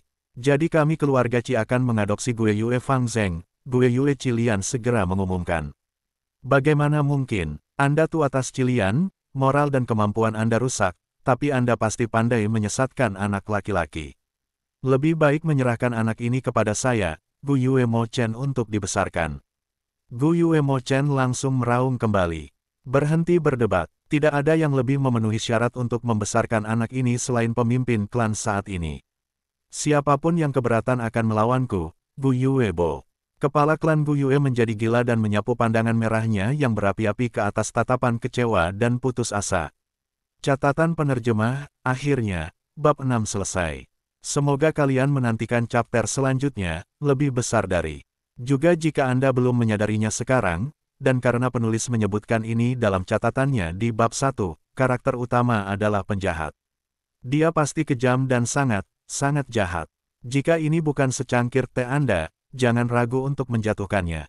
Jika tidak, persiapkan diri Anda untuk apa yang akan datang di masa depan. Bab 7 seorang guru Gu memiliki 9 peringkat, anggur bunga meninggalkan harta karun. Segera seminggu berlalu, manusia di atas semua makhluk, Gu adalah inti dari langit dan bumi. Di dunia ini ada ribuan spesies, Gu yang tak terhitung jumlahnya. Mereka hidup di mana-mana di sekitar kita, di tanah, di semak-semak, bahkan di tubuh binatang buas. Ketika manusia terus berkembang biak dan tumbuh, para sarjana di masa lalu secara bertahap mengungkap misteri Gu. Mereka yang telah membuka celah, menggunakan esensi purba mereka sendiri untuk memberi makan, memperbaiki, dan memanipulasi Gu ini. Orang-orang yang telah mencapai berbagai tujuan ini adalah apa yang kami sebut Master Gu. Dan kalian semua telah berhasil membuka aperture kalian di upacara kebangkitan 7 hari yang lalu. Dengan koagulasi Laut Purba, saat ini Anda semua adalah Master Gu peringkat 1. Petik 2. Di Akademi Desa, Ketua Akademi berbicara dengan percaya diri dan tenang. Di depannya ada 57 siswa, duduk dan mendengarkan dengan penuh perhatian. Misteri dan kekuatan seorang guru Gu telah mengakar kuat di hati para pemuda sejak lama. Jadi semua yang diajarkan dan dikatakan oleh tetua, para siswa sangat tertarik. Pada saat ini seorang remaja muda mengangkat tangannya. Dengan izin sesepuh dia berdiri dan bertanya, "Tuan Penatua, saya sudah tahu ini sejak saya masih kecil. Ada Master Gu peringkat 1, peringkat 2 dan seterusnya, dapatkah Anda menjelaskan lebih detail kepada kami?" Petik 2. Guru Gu Yue mengangguk dan melambaikan tangannya untuk meminta pemuda itu duduk. Gu Masters memiliki 9 peringkat, dari bawah ke atas, peringkat 1, peringkat 2, peringkat 3 hingga peringkat 9. Setiap peringkat dianggap sebagai ranah besar, dan dibagi menjadi 4 ranah kecil, tahap awal, tahap tengah, tahap atas, dan tahap puncak. Kalian semua baru saja menjadi Master Gu, jadi kalian semua adalah peringkat 1 tahap awal. Petik 2. Jika Anda semua bekerja keras dalam kultivasi Anda, basis kultivasi Anda secara alami akan naik ke peringkat 2, bahkan peringkat 3. Tentu saja, semakin tinggi bakat Anda, semakin besar peluang Anda untuk berpromosi. Petik 2. Untuk talenta kelas D, Lautan Purba membutuhkan sekitar 23 lapis bukaan. Promosi tertinggi yang dapat dicapai adalah peringkat 1 hingga peringkat 2.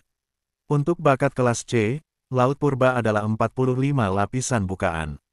Biasanya kemajuan berhenti di peringkat 2, tetapi dengan keberuntungan sebagian kecil orang dapat naik ke peringkat 3 tahap awal. Bakat kelas B memiliki Lautan Purba yang menempati 67 lapisan bukaan, mereka dapat berkultivasi ke peringkat 3, bahkan hingga peringkat 4. Sedangkan untuk bakat kelas A, Lautan Purba banyak, dibutuhkan 89 lapisan aperture. Bakat semacam ini dalam diri seseorang secara alami adalah yang paling berbakat dan paling cocok untuk kultivasi Guru Gu, mampu mencapai peringkat 5. Petik 2. Adapun Master Gu yang berada di peringkat 6 ke atas, mereka semua adalah legenda. Saya juga tidak jelas tentang spesifikasinya. Dalam klan Gu Yue, tidak pernah ada penampilan peringkat 6 Gu Guru, tapi peringkat 4 dan peringkat 5 Gu Masters kita punya sebelumnya. Telinga para remaja itu menajam, mata mereka bersinar terang saat mereka mendengarkan. Banyak dari mereka tidak bisa menahan diri untuk tidak melihat Gu Yue Fang Zheng yang duduk kaku di baris pertama. Bagaimanapun, dia adalah bakat kelas A. Mata mereka dipenuhi dengan perasaan iri dan cemburu. Pada saat yang sama ada beberapa yang menatap sudut di baris terakhir kelas. Bersandar di jendela di sudut adalah Gu Yue Fang Yuan, yang membungkuk di atas meja tidur nyenyak. "Lihat, dia masih tidur," bisik seseorang. "Dia sudah tidur terus-menerus selama seminggu, namun dia masih belum bangun." Seseorang memotong, "Masih ada lagi. Saya mendengar bahwa dia terjaga sepanjang malam, berkeliaran di tepi desa." Petik 2. Ada orang yang pernah melihatnya lebih dari sekali, rupanya dia memegang toples anggur di malam hari, mati mabuk di luar. Untungnya beberapa tahun ini lingkungan desa sudah dibersihkan, jadi lebih aman. Rekan-rekan sekolah berbisik di sana-sini, membiarkan segala macam gosip kecil menyebar dengan cepat. "Ah, pukulannya terlalu besar." Seseorang yang dipuji sebagai jenius selama bertahun-tahun secara tak terduga akhirnya menjadi bakat kelas pada akhirnya, hehe. Petik 2. Kalau saja itu masalahnya. Dari semua orang, adiknya sendiri dinyatakan mendapat nilai A, sekarang menjadi pusat perhatian, menikmati perlakuan terbaik. Adik laki-laki membumbung ke langit, sedangkan kakak laki-laki jatuh ke tanah, tut-tut. Saat diskusi di antara para siswa semakin keras, alis sesepuh akademi semakin dalam menjadi kerutan. Di seluruh kelas semua remaja duduk dengan hormat, menunjukkan keaktifan. Ini membuat Fang Yuan yang sedang tidur di mejanya sangat menonjol sehingga menyakiti mata. Sudah seminggu, namun dia masih sangat putus asa. Awalnya aku pasti disalahpahami olehnya, bagaimana bisa orang seperti ini menjadi jenius. Penatua itu berpikir dengan tidak puas. Dia telah berbicara berkali-kali kepada Fang Yuan mengenai masalah ini, tetapi tidak berpengaruh. Fang Yuan masih melakukan apapun yang dia suka. Dia akan tidur di setiap kelas, membuat penatua yang bertanggung jawab untuk mengajar memiliki sakit kepala yang sangat frustrasi. Lupakan saja, dia hanya kelas C. Jika dia bahkan tidak bisa menahan pukulan semacam ini, memupuknya dengan temperamen seperti itu hanya akan membuang-buang sumber daya klan, tidak ada hal baik yang akan keluar darinya. Hati tetua dipenuhi dengan kekecewaan terhadap Fang Yuan. Fang Yuan hanya kelas C, dibandingkan dengan adik laki-lakinya Fang Zheng yang merupakan bakat kelas A. Sekarang ini adalah seseorang yang layak bagi klan yang menghabiskan banyak usaha untuk membesarkan. Sementara sesepuh akademi memikirkan semua ini, dia juga menjawab pertanyaan terakhir. Dalam sejarah klan, ada banyak master yang kuat. Untuk peringkat 5 master ada 2. Salah satunya adalah kepala klan generasi pertama, nenek moyang kita. Dialah yang mendirikan desa Guyue. Satu lagi adalah kepala klan keempat. Dia memiliki bakat luar biasa, dan berhasil berkultivasi sampai ke ranah master Gu peringkat 5. Jika bukan karena serangan diam-diam dari iblis bunga anggur Mong yang tak tahu malu itu, dia mungkin bisa mencapai peringkat 6, tapi siapa yang tahu? Saat dia mengatakan ini, dia menghela nafas panjang. Di bawah peron, para pemuda mulai berteriak dengan marah. Itu semua karena biksu anggur bunga itu, dia terlalu jahat dan licik. Sayang sekali bahwa pemimpin klan keempat kami berhati lembut dan baik hati, dan meninggal pada usia muda. Kalau saja aku lahir beberapa ratus tahun lebih awal. Jika saya melihat iblis itu, saya akan merobek wajahnya yang jelek. Petik 2. Kepala klan keempat dan cerita Flower Wine Mong adalah sesuatu yang diketahui oleh seluruh klan Guyue. Biksu anggur bunga juga merupakan guru Gu peringkat 5, terkenal di antara faksi iblis pada masanya selama bertahun-tahun sebagai pencuri bunga besar. Beberapa ratus tahun yang lalu dia melakukan perjalanan ke Gunung Qingmao. Dia berusaha melakukan kejahatan di desa Guyue, tetapi pada akhirnya ditemukan oleh pemimpin klan generasi keempat. Setelah pertempuran besar yang mengguncang bumi, biksu Flower Wine dipukuli sampai dia harus memohon belas kasihan dengan berlutut. Kepala klan keempat berbelas kasih dan baik hati, berniat untuk menyelamatkan hidupnya. Namun Flower Wing Mong tiba-tiba melancarkan serangan diam-diam, berhasil menimbulkan luka berat pada kepala klan keempat. Kepala klan menjadi marah, membunuh biksu anggur bunga di tempat. Namun luka beratnya tidak dapat disembuhkan dan dengan demikian, dia meninggal. Oleh karena itu di hati klan Guyue, kepala klan generasi keempat adalah pahlawan besar yang mengorbankan hidupnya untuk desa. Biksu anggur bunga ya, terbangun oleh obrolan berisik di kelas, Fang Yuan membuka matanya yang mengantuk. Dia meregangkan tubuhnya dan berpikir dengan kebencian di hatinya, biksu anggur bunga ini, di mana dia mati? Mengapa saya masih tidak dapat menemukan warisannya setelah mencari di seluruh desa? Dalam ingatannya, ada seorang Gu Master dari klan yang patah hati dan mulai banyak minum. Sekitar 2 bulan kemudian dari sekarang, pria itu mabuk berat saat dia berbaring di luar desa. Aroma anggurnya yang berat tanpa sadar menarik cacing likor. Degu guru sangat gembira, penuh berniat menangkapnya. Cacing likor buru-buru melarikan diri, dan saat Master Gu sedang mengejarnya, dia mengikuti jejak cacing likor dan menemukan pintu masuk lubang bawah tanah dan masuk. Cacing minuman keras adalah jenis Gu yang sangat berharga dan mahal. Master Gu yang setengah mabuk memutuskan untuk mengambil risiko dan memasuki lubang, menemukan dirinya berada di gua bawah tanah rahasia. Setelah itu dia menemukan tulang belulang biksu anggur bunga dan warisan yang dia tinggalkan. Ketika Tuan Gu kembali ke desa, dia melaporkan penemuannya dan segera menyebabkan kehebohan besar di antara seluruh klan. Kemudian guru Gu itu mendapat banyak manfaat darinya, basis kultivasinya tiba-tiba menjadi luar biasa.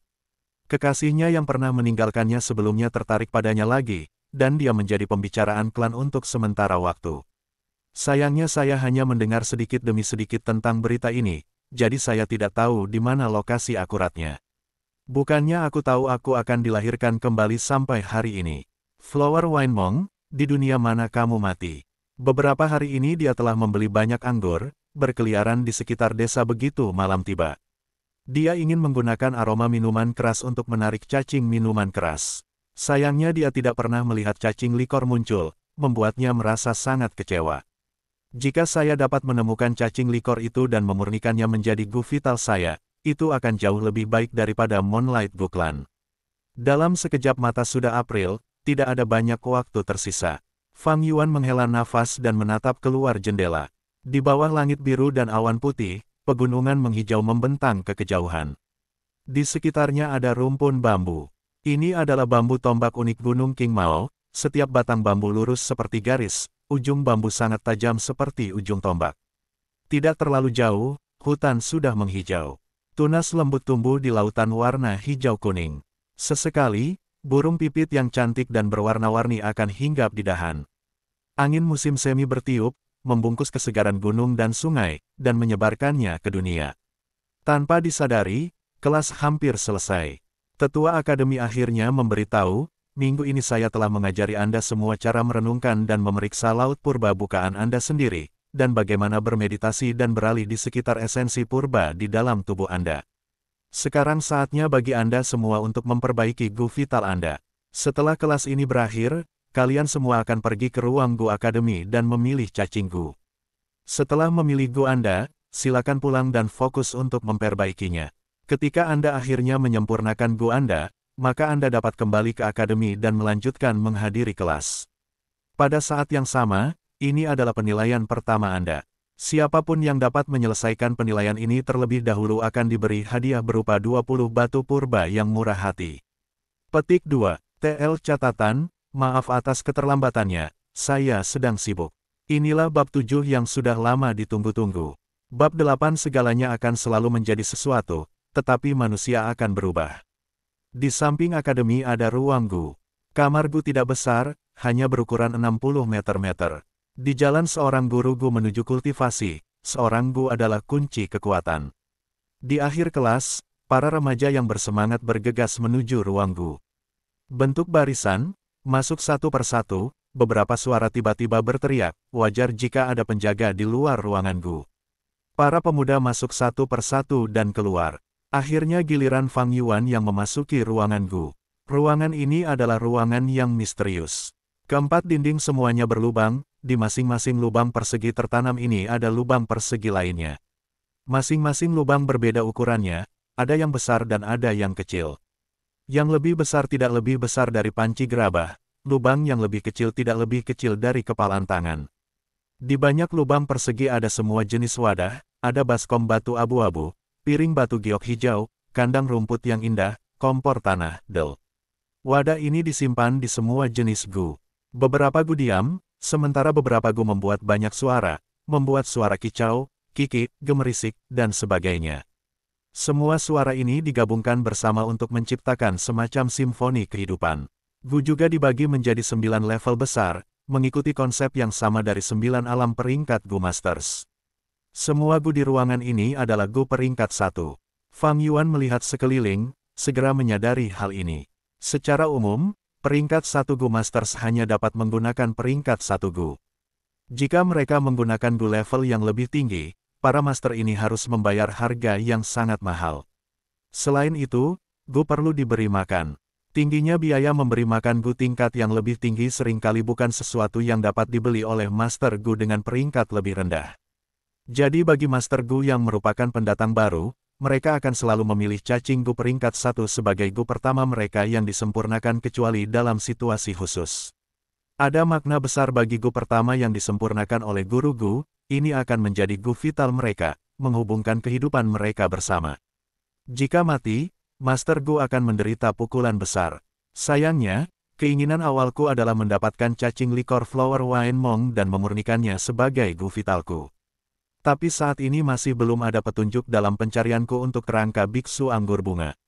Saya bahkan tidak tahu kapan saya dapat menemukannya, atau ketika orang lain menemukannya. Untuk amannya, saya akan memilih Moonlight Gu terlebih dahulu. Fang Yuan menghela nafas ke dalam saat dia berjalan lurus di sepanjang dinding di sebelah kirinya. Salah satu lapisan atas lubang di dinding ini memiliki deretan pelat perak. Di setiap piring ada gu. Ini gu adalah kristal dan berbentuk seperti bulan sabit, itu seperti sepotong kuarsa biru. Dengan latar belakang piring perak, gu memberikan perasaan tenang dan indah. Dikenal sebagai Moonlight Gu, jenis gu ini adalah gu lokal dari klan Gu Yue dan banyak dari klan akan memilih Moonlight Gu sebagai gu vital mereka. Moonlight Gu bukanlah gu alam, itu adalah jenis yang dibudidayakan dengan metode rahasia oleh klan Gu Yue. Moonlight Gu tidak dapat ditemukan di tempat lain, bisa dikatakan bahwa Gu ini adalah simbol dari klan Gu Yue. Karena itu semua peringkat satu Moonlight Gu, ada sedikit perbedaan antara satu sama lain. Fang Yuan dengan santai memilih satu dan mengambilnya. Moonlight Gu sangat ringan, sebanding dengan berat selembar kertas. Serangga itu menempati area kecil di telapak tangannya, itu kira-kira seukuran liontin batu giok biasa. Saat Fang Yuan meletakkannya di tangannya, dia bisa melihatnya dan menatap garis di telapak tangannya. Dengan satu pandangan terakhir dan tidak menemukan yang salah dengan itu, Fang Yuan memasukkan Moonlight Gu ke dalam sakunya dan berjalan keluar dari kamar Gu. Di luar ruang Gu, antriannya masih cukup panjang. Begitu orang berikutnya dalam antrean melihat Fang Yuan pergi, dia pergi ke kamar dengan tergesa-gesa dengan penuh semangat. Jika itu orang lain, ketika mereka mendapatkan Gu, hal pertama yang akan mereka lakukan adalah membawanya pulang dan dengan cepat memperbaikinya. Tapi Fang Yuan tidak terburu-buru untuk melakukannya, karena pikirannya masih memikirkan cacing likor. Likor Wom lebih berharga dibandingkan dengan Moonlight Gu, meskipun Moonlight Gu adalah spesialisasi dari desa Gu Yue, itu tidak membantu Gu Master sebanyak likor Wom. Setelah dia meninggalkan kamar Gu, Fang Yuan langsung menuju kedai. Penjaga toko, dua toples anggur tua. Fang Yuan merogoh sakunya dan mengeluarkan potongan batu purba yang tersisa, meletakkannya di atas meja. Beberapa hari ini dia akan datang ke sini dan membeli anggur, lalu berkeliling perbatasan desa dan mengintai, berniat untuk menarik cacing likor agar bisa muncul. Penjaga toko adalah pria parubaya pendek dan gemuk, wajahnya berminyak. Setelah beberapa hari ini dia sudah mengingat Fang Yuan. "Tuan, Anda sudah datang." Sementara dia menyapa Fang Yuan, dia mengulurkan tangan gemuk dan pendek yang tebal dan dengan terampil menyapu potongan-potongan batu purba. Saat dia meletakkannya di telapak tangannya, dia menggerakkan tangannya ke atas dan ke bawah dan merasa bahwa beratnya benar. Dengan ini senyum penjaga toko semakin dalam. Batu purba adalah mata uang yang digunakan di dunia ini, digunakan untuk mengukur nilai semua komoditas. Pada saat yang sama, itu juga merupakan intisari dunia, dapat digunakan untuk diri sendiri, dan penting dalam membantu guru Gu dalam kultivasinya. Karena memiliki atribut moneter serta properti yang dapat digunakan, itu mirip dengan emas di bumi. Bumi memiliki sistem standar mata uang emas, dan di dunia ini diganti dengan batu purba. Dibandingkan dengan emas, daya beli batu purba bahkan lebih mencengangkan. Namun dengan pengeluaran terus-menerus Fang Yuan seperti ini, tidak peduli berapa banyak batu purba yang dia miliki, itu tidak akan cukup. 2 toples anggur setiap hari, dan ini sudah 7 hari penuh. Penghematan awal yang saya miliki hampir semuanya dihabiskan. Fang Yuan sedikit mengernyit saat dia berjalan keluar dari kedai dengan 2 toples anggur. Begitu seseorang menjadi Master Gu, dia akan dapat mengekstrak esensi purba langsung dari batu purba untuk mengisi kembali lautan purba di celahnya. Jadi bagi Gu Masters, batu purba bukan hanya bentuk mata uang, tetapi juga suplemen dalam kultivasi mereka. Dengan batu purba yang cukup, tingkat budidaya akan meningkat pesat, ini dapat menutupi kelemahan mereka yang memiliki tingkat bakat yang lebih rendah. Saya tidak akan memiliki batu purba untuk membeli anggur lagi besok, namun cacing likor tidak ingin muncul.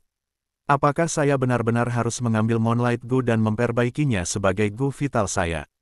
Fang Yuan merasa agak tidak puas. Saat dia berjalan dengan 2 toples anggur di tangannya, dia mulai bertanya-tanya. Penatua Akademi berkata, orang pertama yang berhasil memperbaiki Gu vitalnya akan mendapatkan hadiah 20 batu purba. Saat ini saya kira banyak dari mereka di rumah mencoba yang terbaik untuk memperbaiki Gu mereka dan bersaing untuk posisi pertama. Sayang sekali, menyempurnakan Gu vital lebih merupakan ujian bakat seseorang. Mereka yang memiliki bakat purba yang lebih baik akan memiliki keuntungan yang lebih baik. Dengan bakat kelas C saya, tanpa sarana khusus apapun, saya sama sekali tidak memiliki peluang untuk menang. Petik 2. Pada saat inilah, suara Gu Yue Fang Zheng memanggilnya dari belakang. "Kakak, kamu benar-benar pergi ke kedai dan membeli alkohol. Ikuti saya, bibi dan paman ingin melihat Anda." Petik 2. Fang Yuan berhenti di jalurnya dan berbalik. Dia menemukan adiknya tidak lagi seperti sebelumnya, selalu menundukkan kepalanya saat dia berbicara. Saat ini kedua bersaudara itu saling bertatap muka. Embusan angin bertiup, mengangkat rambut pendek kakak laki-laki yang berantakan, ujung bawah jubah adik laki-laki bergoyang-goyang. Hanya dalam waktu singkat 1 bulan telah berlalu, namun manusia berubah. Seminggu setelah upacara kebangkitan, perubahan besar terjadi pada kakak laki-laki dan adik laki-laki itu. Kakak laki-laki Fang Yuan jatuh dari awan, gelar jenius dihancurkan tanpa ampun. Dan adik laki-laki itu mulai mekar dengan cahaya, perlahan-lahan naik seperti bintang baru. Bagi adik laki-laki Fang Zheng, perubahan semacam ini mengguncang dunianya. Dia akhirnya merasakan perasaan yang dulu dimiliki kakak laki-lakinya, perasaan orang-orang yang menaruh harapan padanya, perasaan ketika orang-orang menggunakan tatapan iri dan cemburu untuk menatapnya. Dia merasa seperti tiba-tiba diseret keluar dari sudut gelap dan ditempatkan ke surga yang dipenuhi cahaya. Setiap hari ketika dia bangun, dia merasa seperti sedang mengalami mimpi yang sangat indah. Perbedaan bagaimana dia diperlakukan dari dulu dan sekarang seperti siang dan malam, membuatnya agak tidak dapat mempercayai kenyataan bahkan sampai sekarang, tetapi pada saat yang sama juga sangat tidak terbiasa dengannya. Itu sulit untuk beradaptasi. Dalam waktu singkat dari tidak dikenal menjadi seseorang yang diawasi dengan ketat, orang-orang menunjuk ke arahnya sepanjang waktu. Kadang-kadang ketika Fang Zheng berjalan di jalan, dia akan mendengar orang-orang di sekitarnya berbicara tentang dirinya sendiri, suara-suara memuji dia. Wajahnya akan memanas dan dia akan merasa benar-benar kehilangan apa yang harus dilakukan, matanya berusaha menghindari tatapan, dia bahkan hampir lupa bagaimana cara berjalan yang benar. 10 hari pertama atau lebih, Gu Yue Fang Zheng menjadi lebih kurus namun energinya menjadi lebih kuat. Dari lubuk hatinya yang terdalam, sesuatu yang disebut kepercayaan diri mulai terwujud.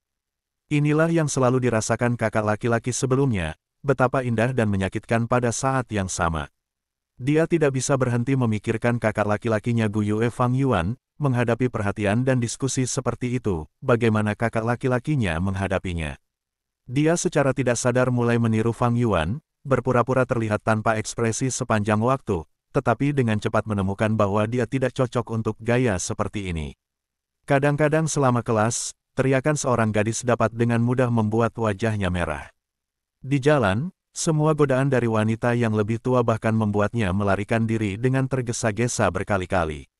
Dia seperti balita yang belajar berjalan, tersandung dan jatuh saat dia mencoba membiasakan diri dengan kehidupan barunya. Selama seluruh proses ini, dia tidak dapat menghindari mendengar tentang kakak laki-lakinya, jatuh ke dalam depresi, menjadi pemabuk, tidak pulang pada malam hari, tidur nyenyak di kelas. Dia merasa sangat terkejut dengan ini. Kakak laki-lakinya sendiri, yang pernah menjadi entitas yang kuat dan dipuji sebagai makhluk jenius yang hebat, tiba-tiba menjadi seperti ini. Tapi perlahan dia mulai mengerti. Kakak laki-lakinya juga pria normal. Menghadapi kemunduran dan pukulan besar semacam ini akan membuat siapapun mengalami depresi. Seiring dengan pemahaman ini, Fang Zheng diam-diam merasakan kebahagiaan yang tak terlukiskan di dalam. Perasaan ini adalah sesuatu yang sangat tidak ingin diakui, tapi itu pasti ada. Kakak laki-lakinya yang dipuji sebagai seorang jenius dan selalu menutupinya dalam bayang-bayang, bertingkah sangat tertekan dan putus asa saat ini. Dari sudut sebaliknya, itu adalah kesaksian pertumbuhannya sendiri, bukan? Dia adalah orang yang luar biasa, ini adalah kebenaran yang sebenarnya. Oleh karena itu ketika dia melihat Fang Yuan memegang toples anggur, rambutnya berantakan dan pakaiannya tidak rapi, Gu Yue Fang Zheng merasa lega, napasnya juga menjadi jauh lebih mudah. Namun dia berkata, "Kakak, kamu harus berhenti minum, kamu tidak bisa terus seperti ini. Kamu tidak tahu betapa khawatirnya orang-orang yang peduli padamu, kamu harus bangun." Petik 2. Fang Yuan tanpa emosi, dia tidak mengatakan apa-apa. Kedua bersaudara itu saling berpandangan. Mata adik laki-laki Gu Yue Fang Zheng bersinar, memancarkan perasaan yang tajam dan tajam. Dan dua bola kakak laki-laki Gu Yue Fang Yuan berwarna hitam pekat, samar-samar menyerupai kolam kuno yang dalam. Mata ini tidak bisa membantu tetapi membuat Fang Zheng merasakan penindasan yang aneh. Tidak lama kemudian dia tanpa sadar mengalihkan pandangannya dan melihat ke tempat lain. Tetapi ketika dia menyadarinya, dia merasakan kemarahan yang tiba-tiba muncul. Itu adalah kemarahan yang ditujukan pada dirinya sendiri. Apa yang salah denganmu? Bahkan tidak bisa mengumpulkan keberanian untuk melihat langsung ke kakakmu. Saya telah berubah, saya telah sepenuhnya berubah. Dengan pikiran-pikiran ini, matanya mengalihkan kembali ketajamannya dan dia mengarahkan pandangannya ke saudaranya lagi. Tapi Fang Yuan sudah tidak menatapnya. Sambil memegang sebotol anggur di masing-masing tangan, dia berjalan melewati Fang Zheng dan berkata dengan suara datar, apalagi yang kamu lihat? Ayo pergi. Napas Fang Zheng menjadi bingung, kekuatan yang menumpuk di dalam hatinya tidak lagi bisa dilepaskan. Hal ini membuatnya mengalami depresi yang sulit digambarkan. Melihat kakak laki-lakinya telah berjalan jauh di depan, dia hanya bisa mempercepat langkahnya untuk mengejar ketinggalan. Namun kali ini kepalanya tidak lagi menunduk, melainkan bangkit menyongsong matahari. Tatapannya tertuju pada kakinya sendiri yang menginjak bayangan kakaknya Fang Yuan. Bab 92 orang yang memulai di jalan yang sama, secara bertahap menjadi jauh. Matahari terbenam adalah pengaturan rona merah di timur. Langit masih cerah, tetapi semuanya tampak tertutup oleh bayangan abu-abu. Menghadap ke jendela, pegunungan di kejauhan berangsur-angsur berubah menjadi warna hitam pekat. Cahaya di ruang tamu redup. Bibi dan paman duduk tinggi di kursi mereka. Wajah mereka diselimuti bayangan, ekspresi mereka sulit dibedakan. Saat dia melihat Fang Yuan membawa 2 toples anggur, alis paman Gu Yue Dongtu menjadi simpul. Dia membuka mulutnya dan berbicara, dalam sekejap mata, kalian berdua sekarang berusia 15 tahun. Karena kalian berdua memiliki bakat seorang guru Gu, terutama Fang Zheng, bibimu dan aku bangga pada kalian berdua. Saya akan memberikan Anda berdua 6 buah batu purba, ambillah. Memurnikan Gu Anda menghabiskan banyak esensi purba, jadi Anda akan membutuhkan batu purba ini. Petik 2. Saat dia mengatakan ini, beberapa pelayan datang dan memberikan masing-masing tas kecil kepada Fang Yuan dan Fang Zheng.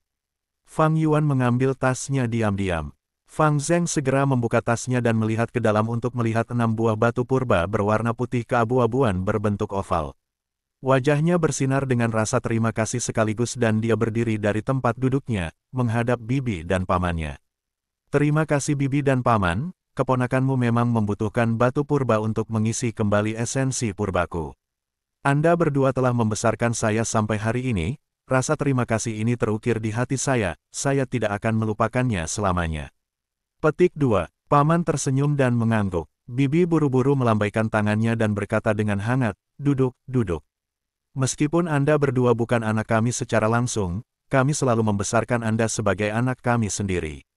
Anda berdua bisa meraih masa depan, dan kami bangga akan hal itu. Sayangnya kami tidak memiliki anak sendiri, dan terkadang kami berpikir bahwa jika kalian berdua benar-benar bisa menjadi anak kami, itu akan menjadi yang terbaik. Kata-katanya membawa makna yang dalam. Fang Zheng tidak memahaminya, tetapi Fang Yuan sedikit mengernyit. Paman memotong dan berkata, aku sudah membicarakan ini dengan bibimu. Kami berpikir untuk mengadopsi Anda berdua dan menjadi keluarga yang asli dan nyata. Fang Zheng, saya ingin tahu apakah Anda bersedia. Petik 2. Fang Zheng tertegun sejenak, tetapi raut wajahnya dengan cepat muncul senyum gembira dan dia berkata, sejujurnya, sejak kedua orang tua saya meninggal, saya sangat merindukan keluarga saya sendiri. Untuk bisa menjadi keluarga dengan bibi dan paman, ini terlalu bagus untuk menjadi kenyataan. Ekspresi bibi mengendur dan dia tertawa, kalau begitu kamu adalah putra kami yang baik, bukankah kamu harus berhenti memanggil kami bibi dan paman? Ayah ibu, Fang Zheng dalam keadaan sadar mengubah pernyataannya. Bibi dan paman tertawa terbahak-bahak. Sungguh anak yang baik, tidak menyia-nyiakan kami suami istri untuk membesarkanmu sejak kamu berusia 5 tahun. Dan kami telah membesarkanmu selama 10 tahun penuh, bibi menyeka air matanya. Paman memandang Fang Yuan yang diam dan berkata dengan lembut, Fang Yuan, bagaimana denganmu? Fang Yuan menggelengkan kepalanya tanpa mengucapkan sepatah kata pun. Kakak laki-laki, Gu Yue Fang Zheng hendak menasihatinya, tetapi paman, yang nada suaranya tidak berubah, menghentikannya. Jika itu masalahnya, Fang Yuan keponakanku, kami tidak akan memaksamu. Karena Anda sudah berusia 15 tahun, Anda harus mulai mandiri, dengan cara ini Anda juga akan dengan mudah meneruskan garis keturunan Fang Anda. Paman di sini telah menyiapkan 200 batu purba untuk Anda sebagai dukungan keuangan. 200 batu purba. Mata Fang Zheng terbuka lebar, dia belum pernah melihat begitu banyak batu purba dalam hidupnya. Dia tidak bisa membantu tetapi mengungkapkan ekspresi cemburu. Tapi Fang Yuan masih menggelengkan kepalanya. Fang Zheng bingung, sementara ekspresi paman sedikit berubah. Wajah bibi juga berubah mendung. Bibi dan paman, jika tidak ada yang lain, maka keponakanmu akan pergi. Fang Yuan tidak memberi mereka kesempatan untuk berbicara lagi. Setelah dia menyelesaikan kalimatnya, dia mengambil toples anggurnya dan segera meninggalkan aula. Fang Zheng bangkit dari tempat duduknya dan berkata, "Ayah, Ibu. Kakak tidak berpikir jernih, bagaimana kalau Anda membiarkan saya menasihatinya?" Petik 2. Paman melambaikan tangannya dan dengan sengaja menghela nafas, sayangnya masalah ini tidak bisa dipaksakan. Karena Anda memiliki hati, sebagai ayah Anda saya sudah sangat puas. Pelayan, jaga Tuan Muda Fang Zheng perlakukan dia dengan baik. Petik 2. Kalau begitu putramu akan pergi, Fang Zheng mundur, dan ruang tamu menjadi sunyi. Matahari terbenam di bawah gunung, dan ruang tamu menjadi lebih gelap. Dalam beberapa saat dari kegelapan suara dingin paman muncul. Sepertinya bocah ini Fang Yuan telah melihat melalui plot kita. Di antara peraturan klan Gu Yue dengan jelas ditetapkan bahwa putra tertua pada usia 16 tahun akan memiliki kualifikasi untuk mewarisi harta keluarga. Orang tua Fang Yuan telah meninggal, meninggalkan banyak uang. Itu sedang diurus oleh bibi dan paman. Warisan ini bukanlah sesuatu yang bisa dibandingkan dengan 200 batu esensi. Jika Fang Yuan juga setuju untuk diadopsi oleh bibi dan paman, maka dia akan kehilangan hak untuk mewarisi kekayaan ini. Jika Fang Yuan pada usia 15 tahun ini memutuskan untuk mandiri, dia juga tidak akan mematuhi peraturan klan. Untungnya kami berhasil memenangkan Fang Zheng, dan Fang Yuan hanya memiliki bakat kelas C. Paman menghela nafas, merasa gembira. Lalu suamiku, jika Fang Yuan memutuskan untuk mandiri pada usia 16 tahun, apa yang harus kita lakukan? Nada bicara bibi histeris saat dia memikirkan tentang warisan. Karena dia bertindak tidak disiplin, maka dia tidak bisa menyalahkan kita. Selama kita menangkapnya melakukan kesalahan besar sebelum dia meninggalkan kita dan mengusirnya dari keluarga kita, itu akan dihitung sebagai merampas haknya untuk mewarisi warisan, paman menjelaskan dengan dingin. Tapi bocah itu sangat pintar, bagaimana dia bisa membuat kesalahan? Bibi bertanya, bingung. Paman segera memutar matanya dan berbisik dengan marah, kamu benar-benar bodoh. Jika dia tidak akan membuat kesalahan, tidak bisakah kita menjebaknya? Biarkan saja Shen Cui merayu Fang Yuan dan berteriak menyerang, kami menangkapnya di tempat, mengarang cerita tentang dia bertingkah liar saat dia mabuk. Tentunya kita bisa mengusir Fang Yuan. Suami, kamu benar-benar punya cara, rencana yang sangat cerdik. Bibi sangat gembira pada saat itu. Warna tebal malam menutupi langit, dan bintang-bintang yang menyelimuti langit sebagian besar tertutup oleh awan gelap yang mengambang. Setiap rumah tangga di desa secara bertahap menyala dengan lampu. Gu Yue Fang Zheng diantar ke sebuah ruangan. Tuan Muda Fang Zheng, Tuan Tua secara pribadi menyuruh saya merapikan kamar ini khusus untuk Anda, kata Ibu Shen dengan nada ramah. Dia membungkuk pinggangnya, wajahnya memiliki senyum menyanjung. Fang Zheng melihat sekeliling dengan pandangan, matanya bersinar. Ruangan ini setidaknya lebih besar 2 kali lipat dari kamar sebelumnya. Di tengah ruangan ada tempat tidur yang luas, di samping jendela ada meja kayu rosewood dengan set tinta dan kertas yang halus. Dindingnya didekorasi dengan ornamen yang sangat indah, dan di bawah kakinya bukanlah lantai biasa, tetapi ditutupi lapisan karpet buatan tangan yang lembut. Dari masa kecilnya sampai sekarang, Fang Zheng tidak pernah tinggal di kamar seperti itu. Dia segera menganggukkan kepalanya terus-menerus dan berkata, ini sangat bagus, ini benar-benar tidak buruk, terima kasih Ibu Shen. Ibu Shen adalah orang yang paling berharga bagi bibi dan paman, dia bertanggung jawab atas semua budak di rumah dan merupakan pembantu rumah tangga yang sesuai dengan reputasinya. Gadis Shen Cui yang melayani Fang Yuan adalah putrinya. Ibu Shen tertawa, saya tidak pantas menerima ucapan terima kasih Tuan Muda, ini adalah tugas saya, tugas saya. Tuan Muda, jangan ragu untuk makan dengan baik dan tidur nyenyak. Apapun yang Anda inginkan, goyangkan saja bel di samping tempat tidur Anda, seseorang akan segera melayani Anda. Tuan Tua telah menginstruksikan kami, jadi dalam beberapa hari ini tolong berikan semua perhatianmu pada kultivasi, Tuan Muda. Serahkan saja semua tugas lainnya kepada kami. Fang Zheng merasakan semburan rasa terima kasih di dalam hatinya. Dia tidak mengatakan apa-apa, tetapi jauh di lubuk hatinya dia memutuskan, kali ini aku harus mendapatkan nomor 1 dan tidak mengecewakan bibi dan paman. Awan gelap di langit semakin berat, dan malam semakin gelap. Di langit malam, sebagian besar bintang tertutup awan, meninggalkan beberapa yang bersinar dengan cahaya redup, berkedip-kedip di langit. Bibi dan paman pasti sedang merencanakan cara mengusirku dari rumah sekarang. Dalam kehidupan saya sebelumnya, mereka diam-diam menghasut para pelayan untuk memprovokasi saya, dan kemudian menjebak saya. Kemudian mereka mengusir saya dari keluarga. Aku ingin tahu apakah akan ada perubahan dalam hidup ini. Fang Yuan mencibir dalam hatinya saat dia berjalan di sepanjang jalan. Dia sudah lama melihat dengan jelas warna asli dari bibi dan pamannya. Tapi dia juga bisa memahaminya. Pria akan membuang hidup mereka untuk mengejar kekayaan. Tidak peduli apakah di bumi atau di dunia ini, akan selalu ada banyak orang yang rela menginjak-injak kekerabatan, persahabatan dan cinta untuk kepentingan dan keuntungan mereka sendiri. Sebenarnya kekerabatan itu tidak ada. Pada awalnya ketika bibi dan paman menerima Fang Yuan dan Fang Zheng, satu-satunya tujuan mereka adalah mencari warisan. Hanya saja kedua bersaudara itu berulang kali tidak terduga. Semua hal sulit sebelum menjadi mudah. Bagi saya ini lebih dari itu. Pertama, saya tidak memiliki bakat yang luar biasa. Kedua, saya tidak memiliki perawatan seorang guru. Ini setara dengan membesarkan keluarga dari nol, tetapi dengan warisan orang tua saya, itu dapat dikatakan sebagai keuntungan besar bagi saya. Dalam kehidupan saya sebelumnya, bibi dan paman mencuri warisan, dan karena itu saya harus membuang 2 tahun penuh untuk dapat berkultivasi ke tahap puncak peringkat 1. Dalam hidup ini saya tidak bisa melakukan kesalahan yang sama. Fang Yuan merenung dalam pikirannya saat dia berjalan. Alih-alih tinggal di rumah, dia memegang 2 toples anggur dan berjalan menuju pinggiran desa.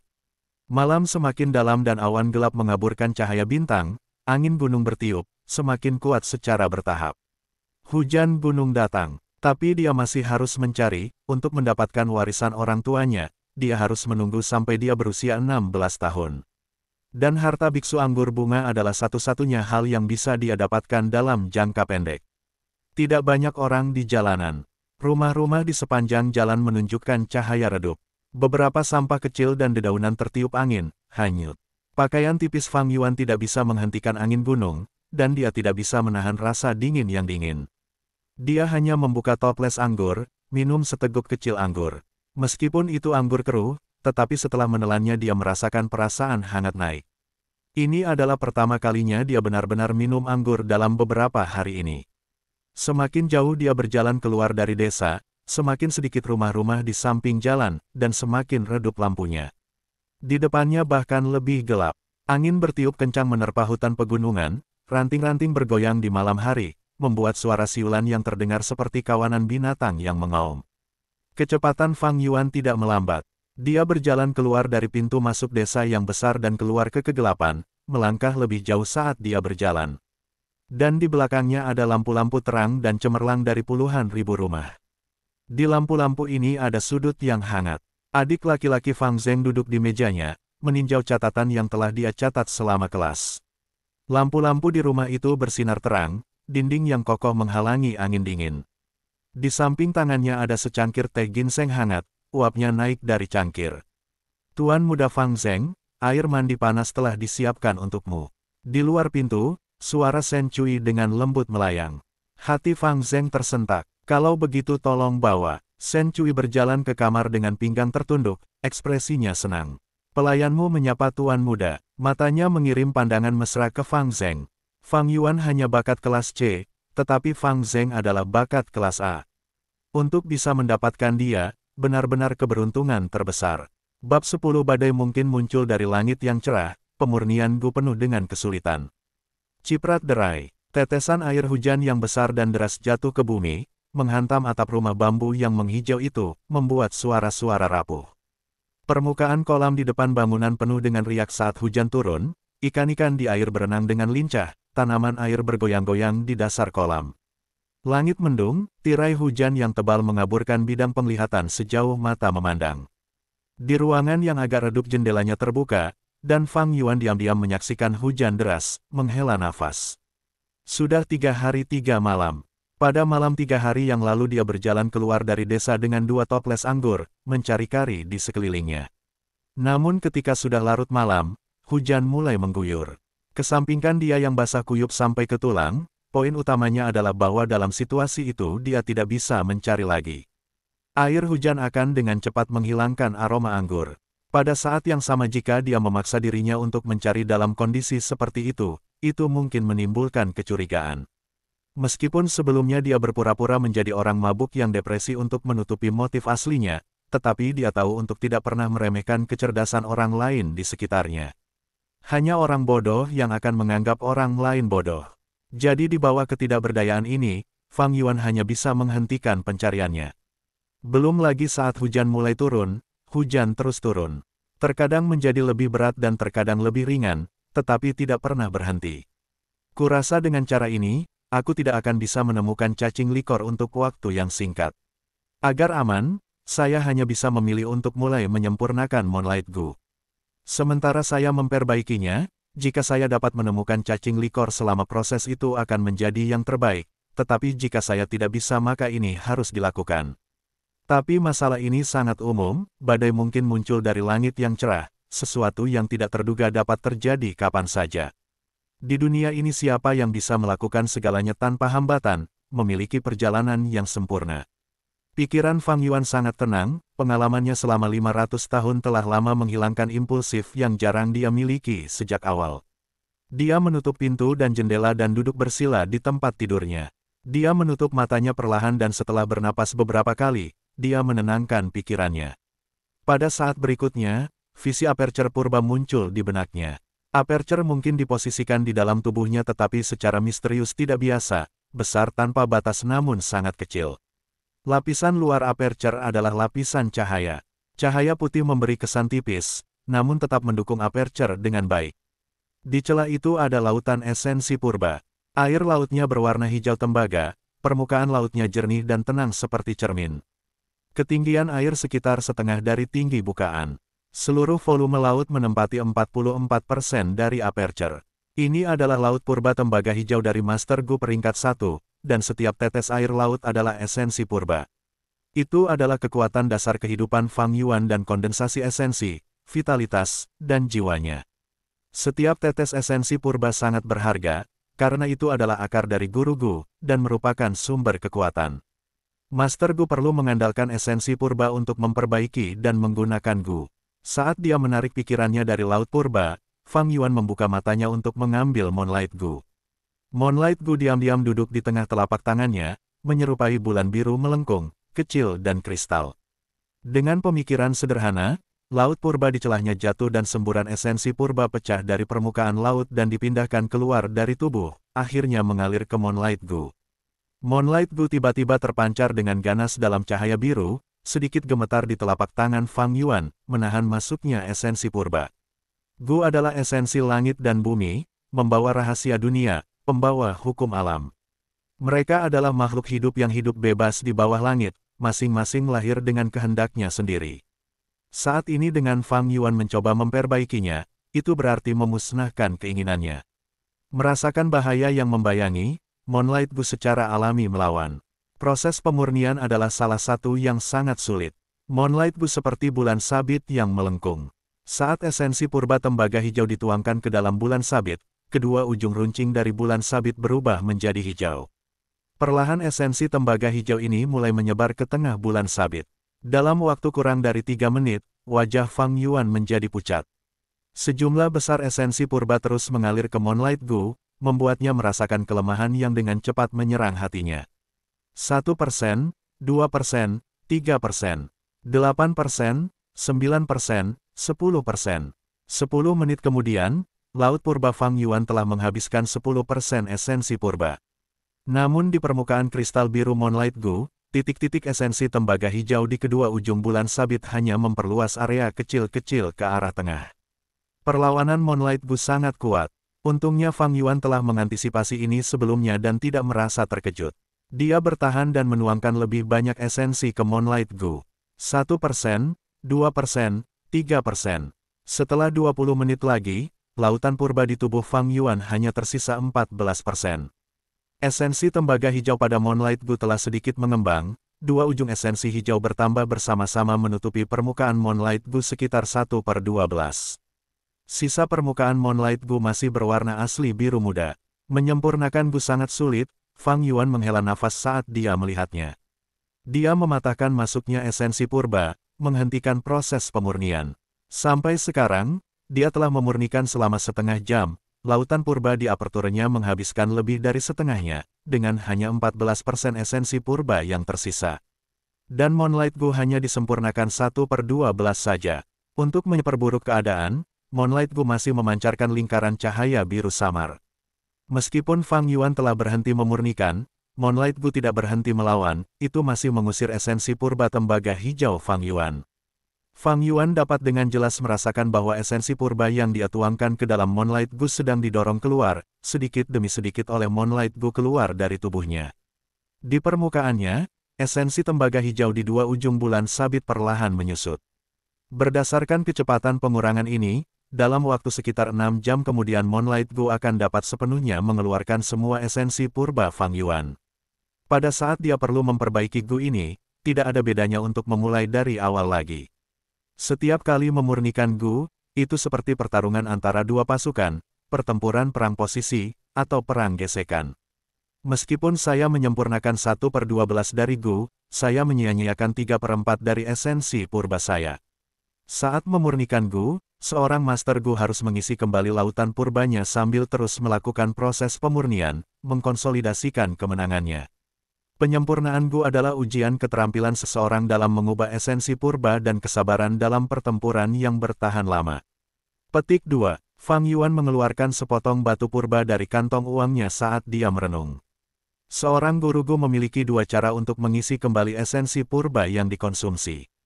Cara pertama adalah pemulihan alami. Setelah jangka waktu tertentu, laut purba secara alami akan mengisi kembali esensi purba.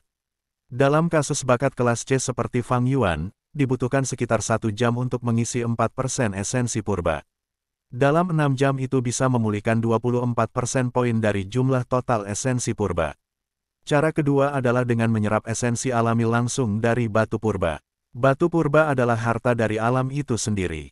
Sebagai esensi purba alami yang kental, sambil menyerapnya, permukaan air laut purba naik dengan kecepatan terus-menerus yang bisa dilihat dengan mata telanjang. Setelah sekitar setengah jam, laut purba telah terisi kembali ke volume aslinya sebesar 44%. Pada tingkat ini kenaikan muka air laut berhenti secara tiba-tiba. Meskipun masih ada ruang di dalam aperture, Fang Yuan tidak bisa menyimpan esensi purba lagi. Ini adalah batas bakat kelas C-nya.